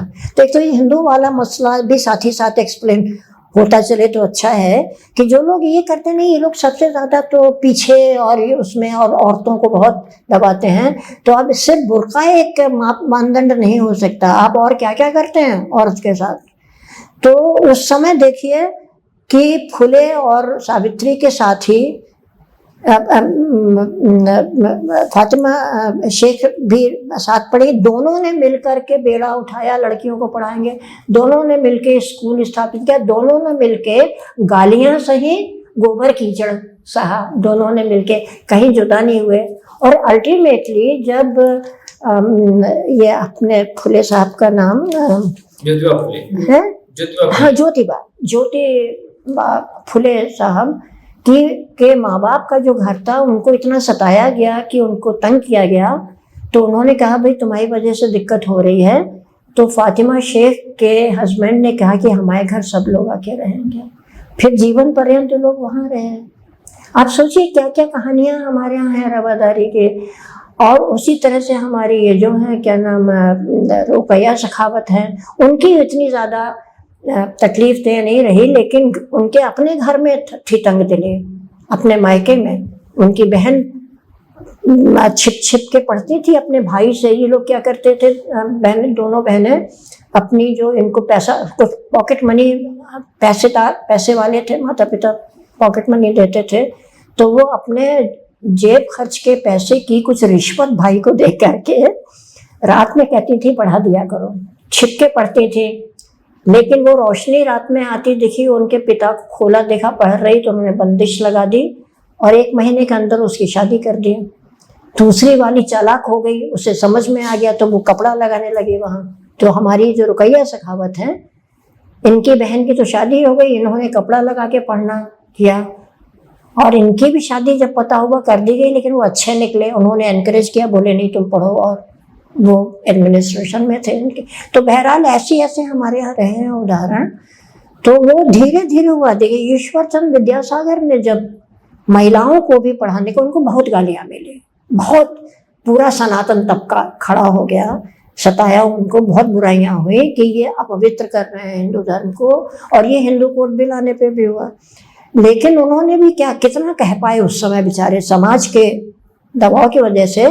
उन्होंने ये नहीं कहा कि औरतों का हक बनता है। उन्होंने कहा कि ठीक है, लेकिन आप लोग ये सोचिए कि पढ़ जाएंगी तो अपना घर भी अच्छे से संभालेंगे। घर संभालना ही उनका काम है, ये तो तब तक मान्यता उन्होंने तोड़ी नहीं, विद्यासागर ने भी नहीं तोड़ी। तो ये कहा कि भाई, तो इस तरह कुछ लोग, थोड़े से मुट्ठी भर लोग मान गए, पर बुराई तो उनकी होती रही। तो इस तरह हमारी औरतों ने भी बहुत संघर्ष किया, बहुत। अब बंग महिला क्या पता होगा आपको, बंगाल में एक थी जो कि पुरुष के नाम से लिखती थी और अखबार में छपाती थी, छिप छिप के लिखती थी। बहुत सी कहानियां हैं, खैर इस पे तो बोलेंगे तो 2 दिन हो जाएंगे, पर बहुत संघर्ष के साथ। लेकिन हम कहेंगे कि आजादी के बाद राज्य की सहभागिता के साथ भी लड़कियों की पढ़ाई में एक बहुत छलांग मारी गई, बहुत बड़ा परिवर्तन आया, क्योंकि लगातार राज्य हमारे साथ रहा। अब 11 साल से वो उनकी संख्या और उनके स्कूलों में तो कुछ नहीं, लेकिन आप देखिए लगातार आ रहा है कि एडमिशन नहीं हो रहे हैं। जिस तरह का माहौल रचा हुआ है, जिस तरह से रेप की घटनाएं, दुपट्टे छीनने की घटनाएं और गंदी हरकतों की घटनाएं बढ़ी हैं, और जिस तरह से वो आसानी से छूटे हैं ये लोग, और जिस तरह से राज्य की चुप्पी रही है, सबसे बड़ी बात राज्य की चुप्पी रही है इस बात पे, मानो लाइसेंस हो तो आप देखिए आपको लगातार मिलेगा कि फिर से हमारे यहाँ एडमिशन का रेट कम हो। क्या इससे ये माना जाए कि ये पितृसत्तात्मक सोच और मजबूत हुई है? मुझे लगता है कि दर 11 सालों में बहुत मजबूत हुई है। वो पूरी मरी तो कभी नहीं थे। वो पिछले जो राज्य का जिस तरह चलता रहा उसमें भी पूरी तरह नहीं मर पाई, क्योंकि एक गड़बड़ ये हुई हमारी कि पैराफर्नेलिया तो जो जरूरी था वो बढ़ता रहा, लेकिन वहां तक काम करके राज्य ने अपने कर्तव्य की इतिश्री मान ली। उन्होंने जिस तरह का जोर वैचारिकता पर होना चाहिए था, वो ना तो बहुत सारे हम लोग जैसे कार्यकर्ताओं ने उस पर जोर दिया, ना ही राज्य ने उस पर जोर दिया, बल्कि दबे छिपे वहां पे रिचुअल्स, परंपरागत रोग ही हावी रहे। तो इसलिए वैचारिकता उभरने नहीं पाई, वैचारिकता पर चोट नहीं होने पाई। और जिस तरीके का लिटरेचर आता रहा, हर तरीके का, हम लोगों ने उस पर भी प्रोजेक्ट एक किया था कि वो चाहे मुसलमान धार्मिक लिटरेचर हो, मुसलमानों का, हिंदुओं का जो गोरखपुर प्रेस से निकलता है, उनकी स्टडी हम लोगों ने की है डिटेल में। तो वो कहीं ज्यादा मात्रा में बिकता रहा, उस पर कोई रोक नहीं लगी। और अगर रोक लगी तो उसके रोक लगाना अगर अनडेमोक्रेटिक माना गया तो उसके बरक्स जो हमें जागरूकता के लिए करना चाहिए तो वैचारिक स्तर पर, वो वैचारिक स्तर पर नहीं हुआ। स्कूलों में भी देखिए, हमें जो खुले दिमाग के लोग शामिल किए गए उनके बारे में ऐरी गैरी चीजें शामिल कर ली गई। अभी तक हमें पता नहीं अब क्या है, लेकिन मैंने 3 बार पुस्तकों की एनालिसिस की है और ये पाया कि इतना कूड़ा भरा हुआ उसमें रहा स्कूल की किताबों में, कि जो लोग वैचारिक रूप से, जिन्होंने की बहुत नई और अच्छी बातें कही, उनकी वैचारिकता पर केवल 2 लाइनें थी। किसके पुत्र थे, क्या थे, गौर वर्ण के थे, माथा चौड़ा था, ये सब आपको मिल जाएगा। क्या उनकी पत्नी कैसी थी, क्या थी। झांसी की रानी के बारे में चैप्टर में, जबकि किसी को नहीं पता है कि वो घर में अच्छा घर गृहस्थी अच्छी संभालती थी या नहीं, किसी इतिहासकार को नहीं पता कि घरेलू काम में वो दक्ष थी या नहीं, लेकिन उन तक के चैप्टर में यह जोड़ दिया गया था कि वो अपने घर के कामों में बहुत प्रवीण थी, क्योंकि लिखने वालों को लगता था कि एक औरत के लिए ये बताना जरूरी है। तो हमारे यहाँ बहुत वाहियात किताबें चलती रही। वैचारिकता पर जोर देना, जो पिछड़ी मानसिकता थी, जातिवादी, धर्मवादी और एंटी विमेन मानसिकता थी, मानसिकता पर चोट नहीं हुआ, लेकिन लड़की को आगे आने के लिए पैराफर्नेलिया तो बना, उसी के सहारे कुछ लड़कियां जद्दोजहद करती निकल गई। सोच तो अभी भी वो नहीं रही। तो वो लड़कियां भी निकली, उनके साथ भी बहुत सी बन गई, कुछ IAS बन गई, कोई टीचर बन गई, कोई कुछ नहीं तो चलो वो एक छोटा मोटा उसने कुछ अपना वो कारखाना खोल लिया, पर उसे भी यही लगता रहा कि हम पहले तो बीवी और माँ हैं। तो हम ये नहीं कह रहे कि आप उसको छोड़ दीजिए काम को, लेकिन बराबरी से रखिए और काम की शेयरिंग पर जोर दीजिए। पुरुष, अगर समाज बदलना है तो खाली औरत के बदलने से, औरत तो बन जाए शिपिंग मर्चेंट, है ना, लेकिन आदमी वही का वही रहे जो सोचे कि मेरी बीवी को मेरे कपड़े भी इस्त्री करके रखने चाहिए, रात का सुख भी देना चाहिए, और सारा खाना पकाना अगर नौकर है तो कम से कम उसमें सुपरवाइज कर लेना चाहिए, गेस्ट आए तो उनकी सेवा भी उसी को करनी चाहिए, माँ बीमार पड़े तो उसी को घर से ऑफिस से छुट्टी लेनी चाहिए, कभी तुम लो कभी हम ले। तो जब तक कि वो नहीं बदलेगा, और उसके लिए कुछ भी कम नहीं हुआ हमारे यहाँ। इसलिए हुआ ये कि जब हमारे यहाँ अब हम देख रहे हैं कि पुरातन पंथी दिमाग के लोग आ गए हैं सत्ता में, तो उनके लिए बड़ा आसान है पूरा कैप्चर करना। वो सोच और वो दिमाग तो मौजूद था उनके पास, थोड़ा सा और उसको उकसा के उन्होंने सबको मुट्ठी में कर लिया है। आज ये हो रहा है। हिंदुस्तान में जो महिलाओं की जो पूरी यात्रा है, इसमें कई सारी चीजें दिखाई पड़ती हैं कि एक तरफ तो घर से बाहर निकलती हैं, लेकिन जब घर के अंदर होती हैं तो अधिकारों की बात दूसरी होती है और घर के बाहर बात दूसरी होती है। बिल्कुल। क्या इसे इस रूप में देखा जाए कि ज्ञान का जो दायरा है वो हमारी सिर्फ खाली पढ़ाई लिखाई या हमारे करियर तक सीमित होता है, जिंदगी से उसका कोई ताल्लुक बनता है? यही आपने बहुत अच्छा सवाल पूछा है। मुझे ये लगता है कि ये सवाल मतलब कि पूरे हिंदुस्तान के जीवन पर, अगर देश के जीवन पर बात करें तो ये धुरी है उसकी, कि हमने शिक्षा का प्रसार किया, उसके टेक्नोलॉजी का भी प्रसार किया, सब कुछ किया, लेकिन जो अभी मैंने कहा था कि जो हमारी स्टीरियोटाइप्स थे उनको तोड़ने का काम नहीं के बराबर हुआ। उन स्टीरियोटाइप्स के चलते चलते ही हमने सोचा कि कुछ जादू हो जाए कि हम दो नावों पे एक साथ चल सकें, दो नावों पे दो अलग अलग पैर करके, ट्रेडिशनैलिटी और मॉडर्निटी। करना हमें यह था कि ट्रेडिशनैलिटी को भी हम क्रिटिकल निगाहों से देखते और उसमें से अच्छा अच्छा छांटते, जीवन के लिए उपयोगी भी चीज़ें और साझी विरासत के लिए, और मॉडर्निटी को भी हम छानते कि उसमें क्या पागलपन है और क्या बढ़िया बात है, हमें जीवन को आगे ले जाने। ये हमने कभी नहीं किया। हमारे वैचारिक में विद्वानों ने किया, कुछ लोग लिखते रहे, काफ़ी लोग हैं, काफ़ी नाम हैं जो लोग इन पे किताबें लिखते रहे, और वो किताबों और इंटेलेक्चुअल लेवल तक रहा। शायद कई मिलियन की जनता में से हद से हद 1 लाख ने पढ़ लिया होगा उसको, पर वो जीवन तक उतरने वाली स्थिति नहीं बन पाई। तो इसके लिए जो एक क्रिटिकल थिंकिंग स्कूलों में हो, अब घर घर तो जाके आप कर नहीं सकते हैं, एक जगह हमें मिलती है स्कूल जिसमें कि आपको इकट्ठे लोग मिलते हैं और एक फॉर्मल तरीके से एक ढांचे के अंदर आप इन पर एक क्रिटिकल बहस कर सकते हैं। वो नहीं हुई हमारे यहाँ बिल्कुल। और जो थोड़ी बहुत होती थी, स्पेशल लेक्चर्स, सेमिनार्स वगैरह और कुछ कोर्सेज में भी चेंज होते रहे हैं गाहे बगाहे, लेकिन हुआ ये कि वो धीरे धीरे जो आप सवाल उठा रहे हैं क्रिटिकलिटी का, उस तरफ हम बढ़ रहे थे, लेकिन बहुत धीमी गति से, कि उससे जो जितना हमें फायदा होना चाहिए था नहीं हो पाया, लेकिन फिर भी हम बढ़ रहे थे। शायद अभी 20 साल बाद हम वो चीज़ पा लेते जो आप सवाल उठा रहे हैं। लेकिन हुआ ये है कि अब हमने एक पलटा खाया है इधर। अगर वो काम बेहतर तरीके से पहले होता तो शायद ये पलटा ना। अब ये है कि हम ऑलरेडी सन 1947 से और पहले के ज़माने में भेज दिए गए हैं, और उसके प्रति बड़ा उत्साह है लोगों के बीच में। तो उसको अब आप फिर से सन 47 तक की यात्रा करिए, फिर उससे सन 47 से 2025 तक की यात्रा आपको दोबारा करनी पड़ेगी ना। तो उसके लिए तैयार होने के लिए क्या करना है कि हमें ज़्यादा फोकस के साथ काम करना है, और उसके लिए क्या करना है कि भाई ये माहौल बदलना होगा। स्टेट किसी तरह से उसके काम बदलें तभी हो पाएगा।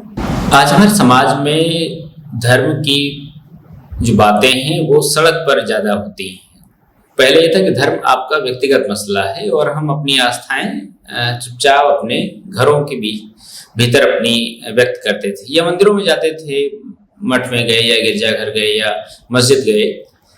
ये जो धर्म का सड़क पर आना है, सड़क की ताकत का कमजोर होना है या हमारा रूढ़िवादी होना ज्यादा है? मेरे ख्याल से ये सिर्फ एक पागलपन है, सिर्फ इसको हम कोई और नाम नहीं दे पाएंगे, धर्म से भी नहीं जोड़ पाएंगे ज्यादा। धर्म अब क्या, एक तो यही बड़ा विचित्र विषय है कि बहुत कम्प्लेक्स विषय धर्म क्या है क्या नहीं है। बस हम टीन एज में जब हम लोग हुआ करते थे, शायद आप लोग के साथ भी यही हुआ होगा, तब ज़्यादा तमाम सवाल उठते हैं दिमाग में, केवल अपने शरीर वगैरह के बारे में नहीं, बल्कि धर्म, समाज, ये भी ताज़े दिमाग में बहुत उठता है। तो धर्म से कुछ सवाल पहले भी उठते थे, थोड़ी बेचैनी भी होती थी, ये सब क्या है, हवन हो रहा है या वो हो रहा है कुछ। तो एक बात से ही धर्म को थोड़ा स्वीकार करने का एक बाध्यता बन जाती थी कि भी धर्म जो है उसमें एक तरह की आध्यात्मिकता है। आध्यात्मिकता का मतलब कि रोज का जो एक चक्कर है हमारा थकाने वाला, जीवन का जरूरी चक्कर, उससे थोड़ी निजात मिलती है, शांति मिलती है। लेकिन उससे बड़ा एक कारण जो कि धर्म को सह लेने के लिए हम जैसे लोगों के लिए काफी था कि धर्म जो है वो आपके दिमाग को उदार बनाता है। मेरे जीवन में यही एक चीज रही कि मैंने औरों को धर्म ना मानने के लिए कभी ज्यादा काम नहीं किया, खुद तो मैंने बहुत जल्दी छोड़ दिया था, लेकिन औरों के लिए कोई मेहनत नहीं की गई और लोग भी ना माने। मुझे लगा उसमें एक बात जो बताई जाती है, चलो वो तो अच्छा ही है, कई बातें हैं। एक तो कि जब आप बिल्कुल निस्सहाय, जैसे किसी की मृत्यु, अपना कोई बहुत नजदीकी मरता है, तो वो एक इतनी फाइनल चीज होती है, उसका फिर कोई निदान नहीं है, उसका कोई करेक्शन नहीं है, गया सो गया। और उसका जो खला यानी जो अभाव है, वो अगर आपका उससे इतना प्रेम रहा है, इतना नजदीक रहा है, भाई बहन है, पति है, प्रेमी है, कोई भी हो, तो फिर उस समय समझ नहीं आता कि क्या करें, जिंदा भी रहें या ना रहें। धर्म एक आपको कुछ ऐसे बहाने दे देता है, ये पता होते हुए भी कि शायद ये यूं ही मनगढ़ंत बात है। हिंदू में से बहुत से लोग कहते हैं कि नहीं, वो श्री चरणों में बैठे होंगे, अभी भी हैं, सोच लेते हैं कहीं हैं, हमारे पास ना सही, है ना। तो एक वो हमें बहुत तसल्ली देने के काम आता है, दूसरा तो ये भी हमें कभी कन्विंस नहीं, लेकिन जो बात थी वो ये कि दिमाग को उदार बनाता है। आप पूरी प्रकृति, पूरी कायनात के साथ जोड़ते हैं, आपको संकीर्णता से निकालता है, आपको दूसरों से जोड़ता है। लेकिन हमने अभी लगातार देखा, इतिहास में भी देखा, हम सबको याद है, आप लोग भी इतिहास पढ़े हुए हैं, मिडिल एजेस का जिक्र सभी लोग करते हैं, मध्य युगीन तो अब एक वो फ्रेज बन गया है ना, जैसे गांधी, आप गांधी हो गए, ये एक फ्रेज बन गया। तो धर्म में ये पोटेंसी हो सकती है, ऐसा नहीं है कि नहीं है। हमने बहुत से धार्मिक लोग देखे हैं जो ऐसे हैं भी। मैंने अपने संस्मरण में भी कथा देश वाले में एक पंडित जी का जिक्र किया है, जो कृष्ण के गुणगान से चिढ़ते थे लेकिन फिर हंसते थे। तो ऐसे लोग हो सकते हैं, लेकिन आमतौर पे जो हमने अभी तक धर्म का रोल देखा है, वो चूंकि धर्म को किसी ना किसी किताब से जोड़ दिया जाता है। हमारे यहाँ बड़ा लोग गर्व हिंदू लोग करते थे, देखो हमारे यहाँ कोई एक किताब नहीं, एक नहीं है पर कई तो हैं तुम्हारी, तुम फिर हर एक से चिपकते हो, हर एक की हर चीज से तुमको फिर कुछ भी अगर क्रिटिसिज्म कर दो तो तुमको क्या कहते हैं कि वो हो गई भावना। तो भाई उनके पास एक कुरान है, उनके पास एक बाइबल है, किसी के पास वो है ज्यूस का जो होता है वो है। एक किताब वाले एक किताब पे कुछ कह दो या उनके पैगंबर पे तो होता है। आप तो हर चीज आपके पास तो 100 है, आप 100 पे होते हो, ये भावना आहत आपकी होती है। तो मुश्किल ये है कि, लेकिन ये सब बराबर, हम ये नहीं कह रहे कि हम हिंदू ज्यादा बुरे हैं, वही हम बिल्कुल नहीं कहना चाहते हैं। हम कहना ये चाह रहे हैं कि हर एक के पास धार्मिक संकीर्णता में बंध के दूसरों पर प्रहार करने का एक बहाना धर्म के अंदर ही मिल जाता है। तो धर्म वास्तविकता में उसमें जो बातें लिखी होती हैं उनमें से कुछ बातें जरूर ऐसी होती हैं जो पूरे विश्व से जोड़ती हैं हमें। प्रेम की बात करते हैं लोग, दया की बात करते हैं, हालांकि दया बहुत बढ़िया चीज नहीं है, सहकारिता ज्यादा बढ़िया चीज है। दान की बात करते हैं, मदद की बात करते हैं। कोई धर्म ऐसा नहीं है जहाँ ये वाली अच्छी अच्छी बातें आपको नहीं मिल पाएंगी, पर साथ में ये भी है कि हम श्रेष्ठतम हैं। दूसरा ये है कि उसमें कुछ आपने रिचुअल्स बना दिए जो करने जरूरी हैं, कुछ आपने बंटवारे उसके अंदर कर दिए जो करने जरूरी हैं।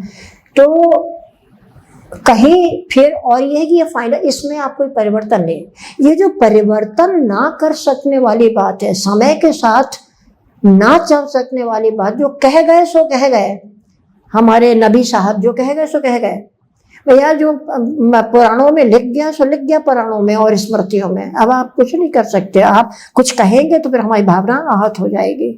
तो ये जो एक बात होती है कि आपने जमा दिया उसको, वहां पर जम गई वो चीज, तो हमें आगे बढ़ने से रोकती है। आगे बढ़ने से रोकती है तो हम संकीर्ण होते हैं। इसकी वजह से धर्म के नाम पर, हालांकि धर्म आया इसलिए कि हम उदार बनाए, काम उसने इसके बिल्कुल उलट किया। लड़ाइयाँ ज्यादा कराई, खून खराबे ज्यादा कराए, बंटवारे ज्यादा किए, और बहुत ही हमको कहना चाहिए संवेदनहीन कि हमें धर्म के नाम पर कत्ल करने में कुछ भी नहीं लगता, चींटी मारने में बहुत दुख होता है। हम बकरे नहीं काटने देंगे, ईद आ रही है, जैन साहब खरीदने जा रहे हैं पूरा मार्केट, बकरे नहीं काटने देंगे। आदमी काट सकते हैं, हम लिंच कर करके अखलाक को मार सकते हैं, हम अलीगढ़ में मार सकते हैं, हम जुनैद नाम के लड़के को इसलिए मार सकते हैं कि उसका जो ड्रेस है वो हमें मुसलमान जैसे, आपको उदाहरण दें, आपके पास है वो, पर आपको दोबारा हम कुरैत के याद दिला रहे हैं तो आप रो पड़ेंगे।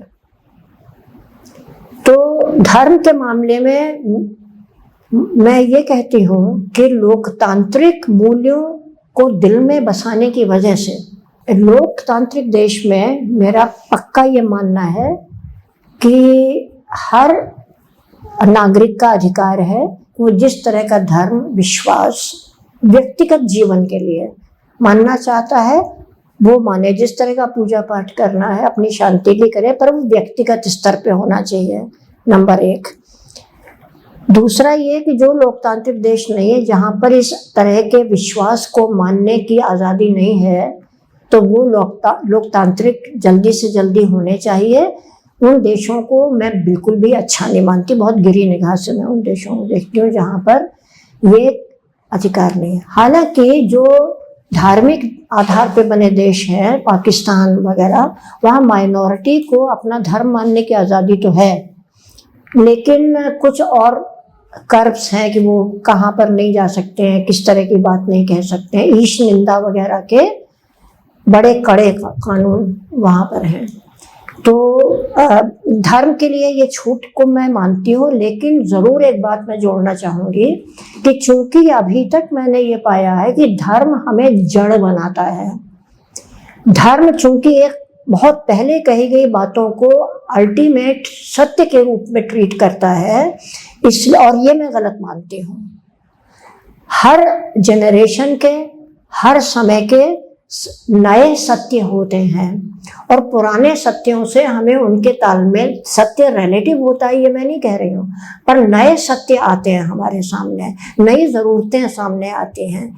इसलिए उन सत्यों को, ट्रुथ्स को हमें कहीं आपस में फिट करने में नए तरीके अपनाने पड़ेंगे, और उसके आधार पे जीवन हम कैसे बिताएं, कौन सी परंपराएं अपनाएं, इसके लिए नए तरीके निकालने पड़ेंगे।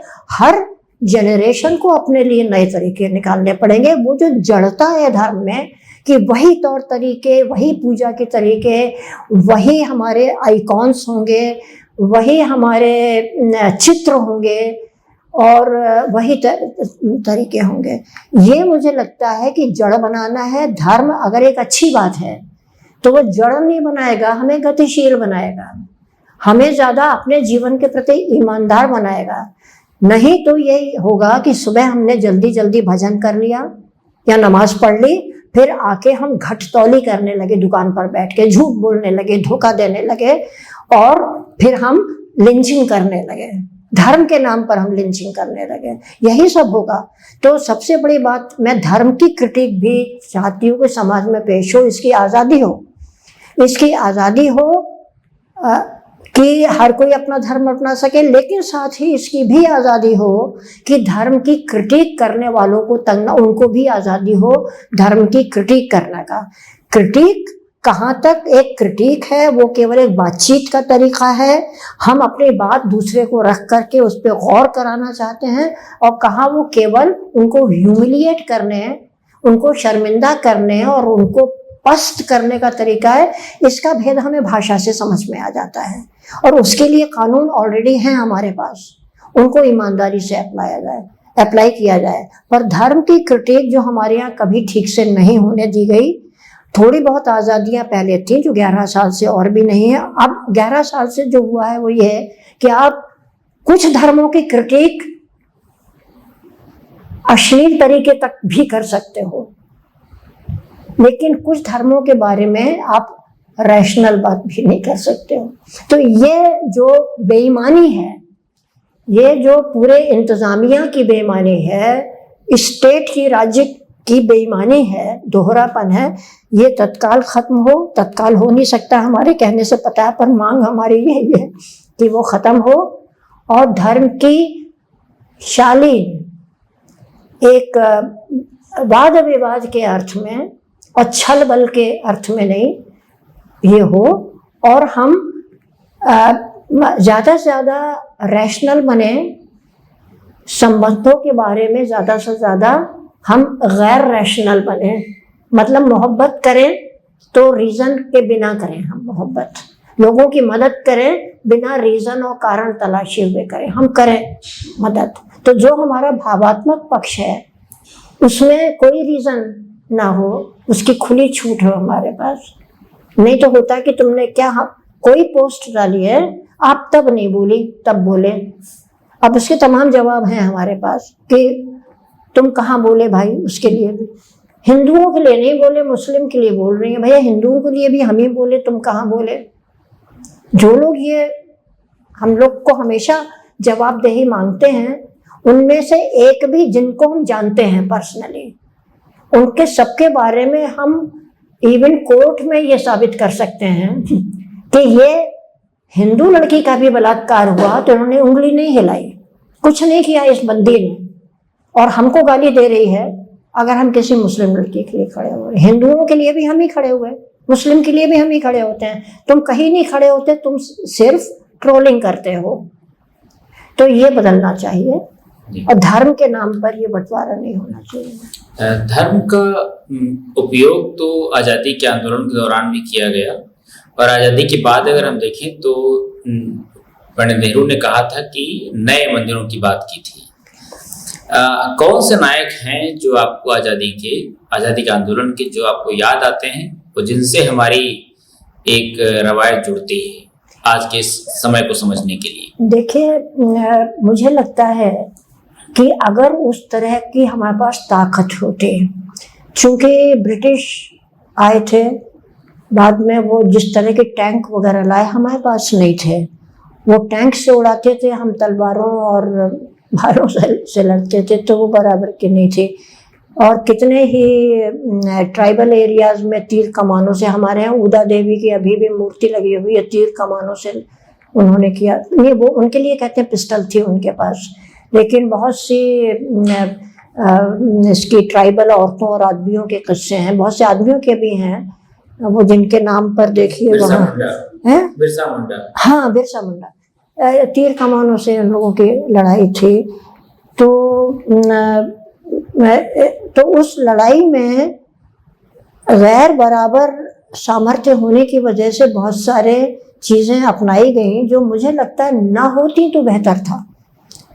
जैसे कि बहुत जल्दी हम लोग लड़ाई भिड़ाई का खून खराबा करा के शायद क्या पता कुछ और जल्दी मिल जाती, या ये है कि हम ही पूरी तरह ख़त्म कर दिए जाते, पूरी हिंदुस्तान की आबादी ख़त्म कर दी जाती अंग्रेज़ों द्वारा, कोई भी एक नतीजा होता। लेकिन वही हुआ कि नहीं, अहिंसा की लड़ाई होगी। गांधी जी केवल एक सिद्धांत के रूप में ही नहीं बल्कि वो बड़े स्ट्रेटजिस्ट भी थे। स्ट्रेटजी बहुत समझ थी उनमें, उस हिसाब से आप कह सकते हैं चालाक भी थे, अच्छे अर्थ में चालाक भी थे। तो उनको समझ में आ रहा था कि किस तरह ये लड़ाई हम उससे नहीं लड़ सकते हैं, हिंसा से नहीं लड़ सकते हैं। तो अच्छा होता अगर धर्म का वो की दुहाई दे करके हम ना लड़ते। लेकिन हमारे ब्रिटिशर से आने के पहले भी झगड़ों, धर्म के आधार पे झगड़ों का एक अतीत तो था हमारे पास, मिलके रहने का उससे ज़्यादा बड़ा था, लेकिन लड़ने का भी एक था अतीत हमारे पास। और जब वो क्राइसिस थी तो जो मुसलमान देशभक्त निकले उसी तरह से जो हिंदू देशभक्त निकले, उन्हें लगा कि इस तरह की अपील करने पे हमें ज़्यादा जनता मिल जाएगी। और देखिए उसमें भी कितनी वैरायटी थी। कुछ ने बिल्कुल धर्म को अपील नहीं किया, नेहरू वगैरह ने बिल्कुल अपील नहीं किया, गांधी ने किया, पर जिस तरह किया धर्म का वो किसी संकुचित अर्थ में नहीं था। तो कई तरह से धर्मों को अपील किया। लेकिन वो जो थे वहाँ महाराष्ट्र के हमारे जिन्होंने गणेश तिलक ने धर्म का खुलेआम इस्तेमाल किया, और ये जो गणेश उत्सव वगैरह था उसका शुरू किया, उस तरह उन्होंने जोड़ा। उन्होंने उसका इस्तेमाल लोगों को जोड़ करके आज़ादी की लड़ाई के लिए तो किया, लेकिन साथ में वो एक भूत तो खड़ा कर ही गए। आप देखिए अब गणेश उत्सव के नाम पे कितनी खूंरेजी कभी कभी कहीं हो, हमारे यूपी में कई जगह निकाला गया जहाँ ट्रेडिशन नहीं था, और वहाँ पे हुआ ये सब। लोग गणेश प्रतिमा ले जाने के बजाय घरों पर चढ़ गए। तो इसीलिए मैं कह रही हूँ कि देखिए उस समय जो विचारों की समझ में आया वो किया। कुछ को बहुत जल्दी थी तो उन्होंने, मुसलमान ने भी, हिंदू ने भी, क्रिश्चियंस ने भी, जो क्रिश्चियन यहाँ के लॉयल थे, उन्होंने सिस्टर निवेदिता जैसे लोग, इन्होंने क्रिश्चियनिटी को भी अपील किया। लेकिन मैं रिट्रोस्पेक्टिवली कहना आसान होता, पीछे जब आप झांक के देखते हो गलतियां समझ में आती हैं, क्या करते क्या ना करते। तो अब समझ में आता कि हम थोड़ा और इंतजार करते और ना करते तो बेहतर था, तब हम शायद ज़्यादा गुंथे होते आज। लेकिन वो किया गया। लेकिन बहुत से लोग थे जिन्होंने बिल्कुल नहीं किया, और एक बहुत लार्ज नंबर था आज़ादी की लड़ाई में। आज़ादी की लड़ाई में किसने नहीं किया। तबकों की बात अगर हम करें, एक तरफ तमाम राजा अंग्रेज़ों के साथ बैठ के शराब पीते थे, तमाम राजा अपनी बहू बेटियां भी दे रहे थे, जो आज जिसको मुद्दा बनाया जा रहा है मुसलमानों को बदनाम करने के लिए। पर हिंदू राजा तमाम ऐसे थे, दर्जनों थे, जो बादशाह की शासकों के गुड बुक में आने के लिए उनसे रवादारी रखना चाहते थे। तो उन्होंने मुसलमान राजा को, जो बड़ा राजा है, उसको अपनी बेटियां दी, उनके साथ उठना बैठना किया, और जा के खुशी दी उन्होंने। कुछ को इश्क हो गया तो हो गई, वो जेन्युइन प्रेम था। वो हम आज भी वकालत करते हैं कि अंतर धार्मिक विवाह होने चाहिए, जेन्युइन प्रेम हो। तो हर तरह की बात हुई है हमारे पास में, उसमें से हम क्या लें। तो कुछ लोगों ने किया, यहाँ तक वेश्याओं तक ने भूमिका अदा की। हर तबके से लोग आए, हर तबके से लोगों ने अंग्रेजों की चमचागिरी की।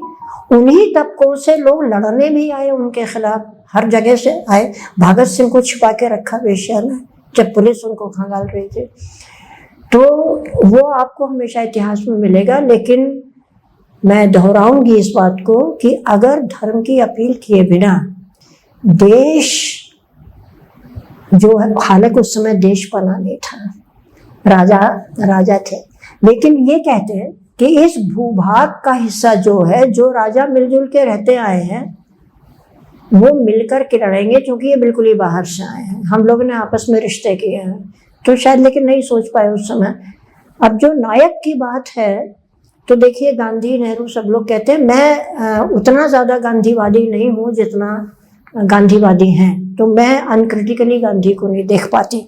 मुझे गांधी की बहुत सी बातें नहीं समझ में आती हैं, मैं एग्री नहीं हो पाती हूँ।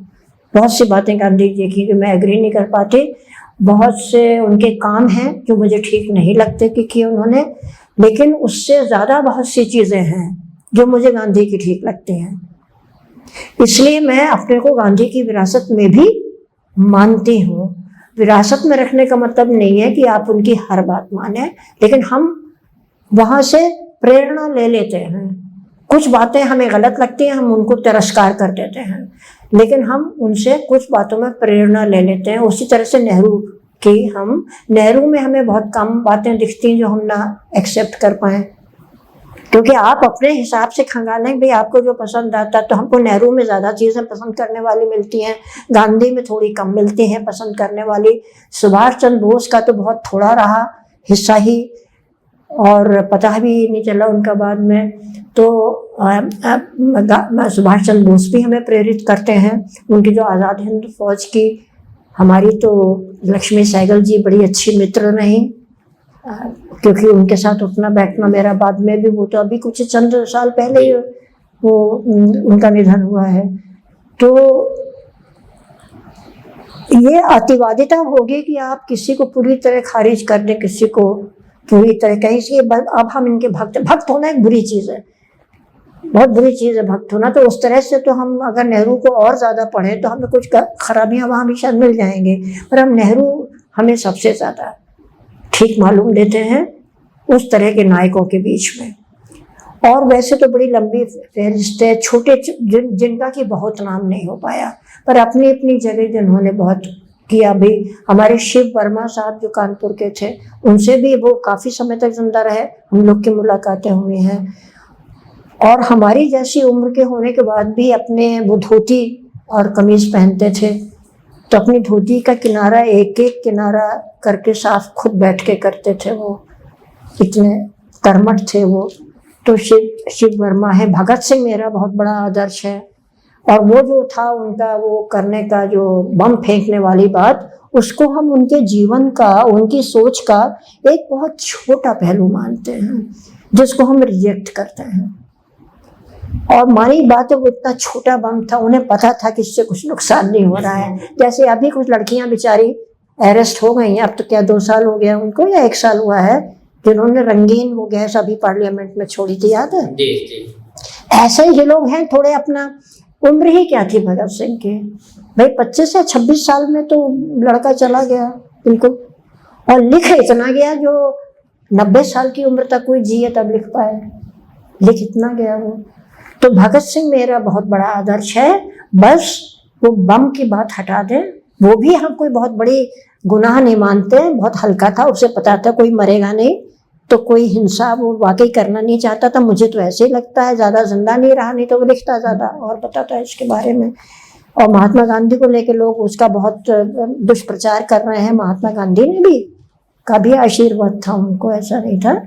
तो मैं 2 रखूंगी बहुत बड़े, जिनको मैं मानती हूँ, जो बहुत बड़े नाम लोग भी पहचान लें, नेहरू और भगत सिंह। और बहुत से लोग हैं जिनसे हम प्रेरणा लेते हैं। कानपुर के हमारे वो जो देखिए जो थे जर्नलिस्ट, गणेश शंकर, हाँ विद्यार्थी आप कह रहे हैं, विद्यार्थी हैं। यशपाल जी हैं, उनसे भी हमारे यशपाल जी ने एक हद तक बहुत ज़्यादा, और अपनी रचना में जिस तरह वो उसको लाए। बहुत से लोग हैं जिनसे मैं प्रेरित होती हूँ। कई ट्राइबल लोग हैं जिन्होंने किया, और कई औरतें हैं जिन्होंने, एक रानी देवी कौन है वो, उसके नॉर्थ ईस्ट स्टेट्स की एक हैं, जिन्होंने कि जहाज पर चढ़ के लगातार समुद्र में रहकर लड़ाई लड़ी। वो नॉर्थ ईस्ट स्टेट्स से कहीं, उस समय राजा ही थे, वो भी राजघराने की थी। उन्होंने लंबी लड़ाई इनके अंग्रेजों के खिलाफ लड़ी। जी। आपने एक इंटरव्यू में कहा था कि एक बंटवारा हुआ जिसका असर हम आज तक झेल रहे हैं, और अब हमारे समाज में बंटवारे की जो प्रक्रिया है वो बहुत तेजी से फैल रही है। क्या दोनों के बीच समानता है? मुझे लगता है कि समानता, बंटवारा तो बंटवारा है, चूंकि बंटवारा सिर्फ दीवालों का और बिल्डिंग्स का ताल तलैया का नहीं होता है, उनको हम इंसानों से जोड़ के देखते हैं, पक्षियों से भी जोड़ के देखते हैं, जानवरों से भी जोड़ के देखते हैं। लेकिन अगर कोई कहे कि भाई वो जानवर जो बहुत दुधारू और ये सब उपयोगी नहीं है, तो शायद एक्सचेंज करने को तैयार भी हो जाए दोनों देश। जो ज़्यादा अहम हिस्सा है बंटवारे का वो इंसान की दृष्टि से अभी तक हम अभी इतने उदार नहीं हो पाए हैं कि सारी पशु पक्षी सबको हम समेटे इसमें। इंसान की दृष्टि से देखें तो बंटवारे में बहुत कुछ टूटता है। केवल आप एक जगह से सफ़र करके दूसरी जगह नहीं बस जाते हो, तमाम यादें हैं। और आज से कुछ साल पहले तक जब तक यात्रा पाकिस्तान से हिंदुस्तान, हिंदुस्तान से पाकिस्तान बहुत विशेष तरीके के विसास पे हो पा रही थी, नॉर्मल तब भी नहीं था, लेकिन बहुत जैसे यहाँ शहर टू शहर वीसा मिलने का था। बाकी देशों में क्या है, एक देश का मिल जाता है, फिर आप कहीं भी चले जाइए। तो बहुत विचित्र, बहुत कंस्ट्रेंड वीसा था, पर था जब, तो कितनी दर्दनाक यादें मिलती थी। जो लोग आते थे हो करके वो बताते थे और रो रो के बताते थे कि भाई उससे जिसकी बगल में रहा करते थे उसके पोता मिला था और किस तरह से वो रो रहा था, उसे कुछ याद था, इनके बड़े भैया की याद थी उसको। तो ये बहुत ही इंसान के दिल टूटने की दास्तान होती है और बहुत कुछ छूटता है पीछे, जो भी छूटता है। हम तो कहते हैं कि वो झगड़े भी जो हम आपस में करते थे वो छूटते हैं, फिर उनकी भी याद आती है। और इन बातों को महसूस कराने की बहुत सुंदर कहानियां भी ऑलरेडी लिखी जा चुकी हैं, हम लोग उसको पढ़ सकते हैं। और बहुत ही बहुत है कहानियां जिसको कि आप पढ़ के आज भी रोएंगे अगर आप पढ़ें उन कहानियों को। तो जो बंटवारा होता है वो बहुत ही इंसान को तोड़ने वाला होता है। वो केवल ये नहीं कि हमने दीवार खड़ी, अब तुम चैन से यहाँ रहो, हम चैन से यहाँ पर रहेंगे। हमारी बहुत सारी चीज़ें टूट जाती हैं वहाँ पर। और फिर कुछ इसी तरह का होता है जैसे एक शहर में, जैसे हमारे यहाँ अकबर नगर तोड़ा गया, वहाँ 40-45 किलोमीटर दूर एक नई बिल्कुल वीरान जगह उनको बसा दिया गया। जो प्राइम मिनिस्टर योजना के जो घर थे, बहुत रद्दी, बहुत ही खराब घटिया घर, उनमें डाल दिया गया। वहाँ ना कोई व्यवसाय है, ना कोई आने जाने का, कुछ भी नहीं, पड़े हुए हैं वीरान में। तो बहुत सारी चीज़ें होती हैं। अब उस समय की जो जनरेशन गई होगी और वहाँ की यहाँ आई होगी, उसके बच्चों की पढ़ाई का क्या होगा, वो कितने समय तक कैंप्स में रही होगी, बाद में उसको कुछ अलॉट हुआ होगा, उनमें से कितनों को दोनों जगह की व्यवस्था में कुछ मिल पाया होगा कमाने के लिए, कितना खाने को मिल पाया होगा, क्या हुआ होगा। तो वो बंटवारा केवल 2 साल 3 साल नहीं चला होगा, वो तो कई पीढ़ियों तक चला होगा ये वाला। तो उसका हिसाब कौन देगा। अब यह है कि आगे हो जाएगा, तो मेरे हिसाब से, तो मैं तो उस हिसाब से बिल्कुल समझ लीजिए मैटीरियलिस्ट हूँ। मैं सबाब और ये जो कहीं और जाके मिलता है, जिंदगी में मिले वही सबाब है, बाकी तो दुख की बात है ना, कि वो जिंदगियां जो खत्म हो गई इस जद्दोजहद में, उन जिंदगियों ने तो कोई भी सुख नहीं देखा। वो बेघर बार, वो विस्थापित हुए और उस विस्थापन की जो तकलीफें, उनके 100 डायमेंशन थे, सैकड़ों डायमेंशंस थे उस विस्थापन के अंदर भी, दिल के अंदर भी और बाहर भी। प्रैक्टिकल उपयोगिता के भी थे और हमारी पूरी जिंदगी को, हमारे यादों को तबाह कर देने वाले थे। आप जरा सोच के देखिए उस चीज को। तो वो विस्थापन कितना तकलीफ थे और कितनी जनरेशंस तक वो चलता है।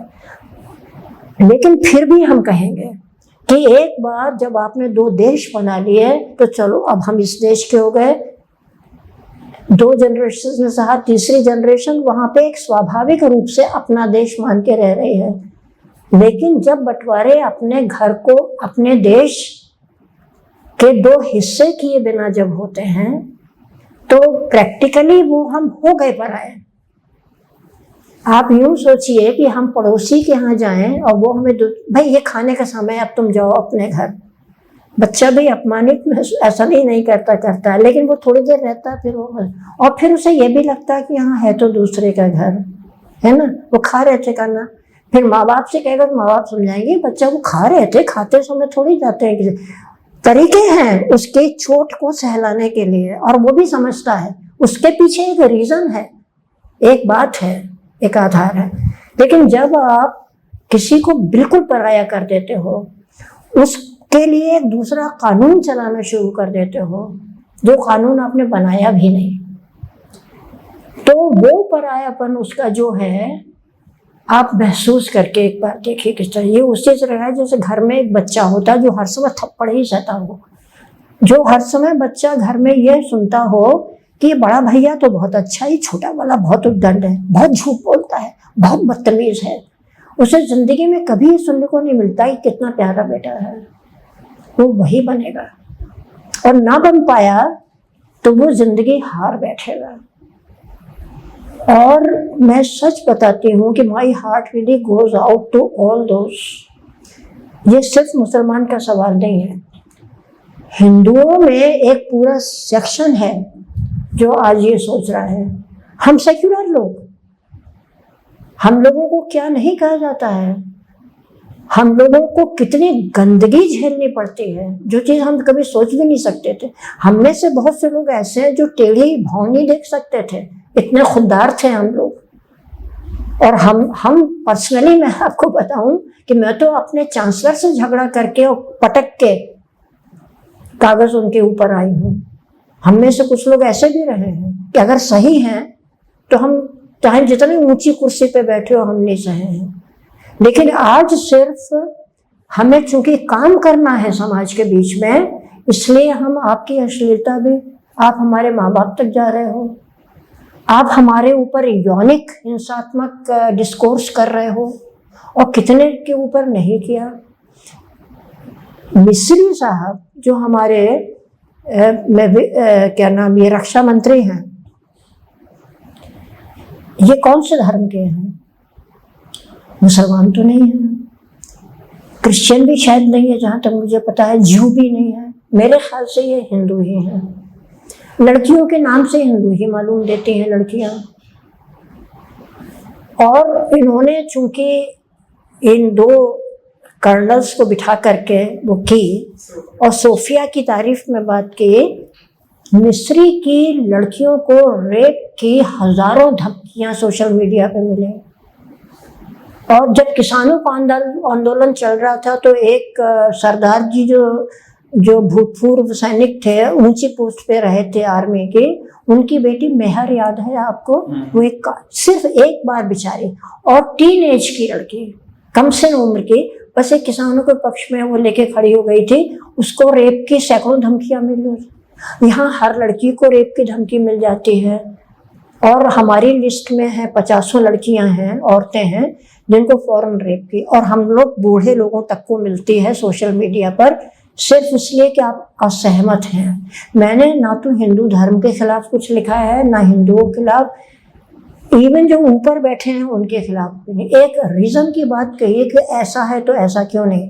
तो जिस वातावरण में इस समय हम हैं, उसमें हम में से बहुत से लोग पराये हो चुके हैं। एक पार्टीशन हो चुका, और एक नहीं, तब एक हुआ था, इस समय 4 पार्टीशन चल रहे हैं देश में, मुसलमानों के लिए, ईसाइयों के लिए, हम लोग सेक्युलर लोगों के लिए, जिसके साथ वो कम्युनिस्टों को भी, हालांकि मैं कम्युनिस्ट नहीं हूँ, लपेट लेते हैं। तो जो भी सेक्युलर समतावादी हैं उनका पूरी तरह से उनको अश्लील मैसेजेस से लबालब कर दिया गया है। मुसलमान, ईसाई हुए, और दलित दंगे कराने के लिए, मुसलमानों को मारने के लिए वो आगे खड़ा करते हैं, मस्जिद तोड़ने के लिए उनको आगे खड़ा किया। लेकिन दलितों पर आप लोग भी सोशल मीडिया पे आई चीज़ें देखते होंगे, और बहुत से वो भी वीडियो देखते होंगे जिनका ऑथेंटिकेशन हो चुका है कि इसमें कोई गड़बड़ नहीं है माने के। हमें तो नहीं याद आ रहा है कि 10 साल पहले हम 2-3 साल में कोई ऐसी घटना सुन लेते थे कि किसी दलित लड़के को कोड़ों से मारा गया, या कीचड़ लपेट के चटवाया गया उसको, या उसको उस पे उल्टा टांग के उसके तलवों पर एक ठाकुर है जो कि डंडे मार रहा है। लेकिन अब तो हर दूसरे दिन मिलती हैं। दलित लड़कियों के बलात्कार की घटनाएं पहले से सरकारी में आंकड़े देख लीजिएगा आप। कुल मिला के औरतों पर रेप की घटनाएं, रेप के साथ शरीर के साथ वहशियत की घटनाएं, तो पूरा औरत वर्ग जो है, हालांकि तमाम औरतें लिंचिंग में भी सपोर्ट दे रही हैं, लेकिन कुल मिला के औरत वर्ग आज ज्यादा कठिनाई में है ना। दलित कठिनाई में है, इसमें हिंदू तमाम शामिल हैं। तो हम सिर्फ मुसलमान की बात नहीं कर रहे हैं, हम में से बहुत से लोग पराये हो चुके हैं।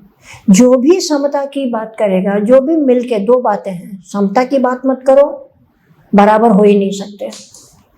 सरकार का कहना मानना ऐसा मालूम देता है। भाषणों में वो समता की बात करेंगे, तो समता की बात करने वाले और मिलजुल के रहने वाले दो हैं। तो मुसलमान का एक अलग पार्टीशन हो चुका है, ईसाई का अलग हो चुका है पार्टीशन। समतावादियों का तीसरा हिस्सा ये हो चुका है। दलित औरतों का, दलित कहीं भी खींच के ले जाके आज उसके साथ ये हो सकता है। दलित औरतों का वो हाथरस से लेकर के आज तक के आंकड़े आप देख लीजिए। और बौद्धों का आप देखिए, कुल मिला के तो वो छोटे भाई और बौद्ध भी खूब शामिल हैं इस सारी हिंसा में, बहुत शामिल हैं। लेकिन आप देखिए बोध गया में क्या हो रहा है। बोध गया जो कि दुनिया भर में जो सबसे पवित्र एक जगह बौद्धों के लिए है, पूरी दुनिया में एकमात्र, वो बोध गया का मंदिर है ना। और बाबरी मस्जिद के लिए ये लोग कहते थे कि बस एक दे दें, मुसलमान उदारता दिखा दें। तो हम कहते हैं भैया बौद्धों का एक ही है, जबकि यहाँ तो राम के होने का भी कोई प्रमाण नहीं है ना। तो वहाँ क्या हो रहा है, तो पुष्य मित्र शुंग तो वापस आ गया ना, करीब करीब। आपने पहले तो भगा ही दिए सारे के सारे। वो रह रहा है आपका, वो बन के रह रहा है, आपकी मर्जी पे रह रहा है। दलाई लामा रह रहे हैं, मुझे ऐसे बोलना चाहिए आदर से कि दलाई लामा जी जो हैं वो हमारी शरण में रह रहे हैं। वो कैसे कोई भी बात कह पाएंगे। तो वो तो उस बोध गया के मंदिर के लिए भी कुछ कह नहीं पा रहे हैं। लेकिन हो क्या रहा है, तो आप देखिए 4 या 5 विभाजन तो हमारे यहाँ हो चुके हैं। और इसलिए हम सब लोग परायापन महसूस कर रहे हैं इस चीज को। पर यह कि एक तो ठिकाना भी नहीं है, होता तब भी ना जाते, क्योंकि देश से मोहब्बत थोड़ी खत्म हो गई है। जब 80 साल यहाँ पे बिता लिए तो किसी और देश से मोहब्बत करने वाली उम्र भी खत्म हो गई भाई अब तो, है ना। जैसे इंसान से मोहब्बत करने की उम्र होती है, मुझे लगता है देश से मोहब्बत करने की भी उम्र होती है, अपने मोहल्ले से मोहब्बत करने की भी उम्र होती है। तो हम लोग तो उस उम्र में पहुंच गए हैं अब कि और कहीं मोहब्बत करने काबिल रह नहीं गए हैं। भगोड़े कहलाए, अपने आप को हम समझेंगे कि हम भगोड़े हैं, भाग लिए, तो यहीं रहेंगे, यहीं लड़ेंगे, लेकिन हम पराया महसूस करते हैं। ये बात सही, और वो बहुत पेनफुल है। जी मैम, आपने हमसे बात की और बहुत सारे मसलों पर बातें साफ हो गई। हम बहुत शुक्रगुजार हैं कि आपने हमको समय दिया। धन्यवाद, आपने बुलाया।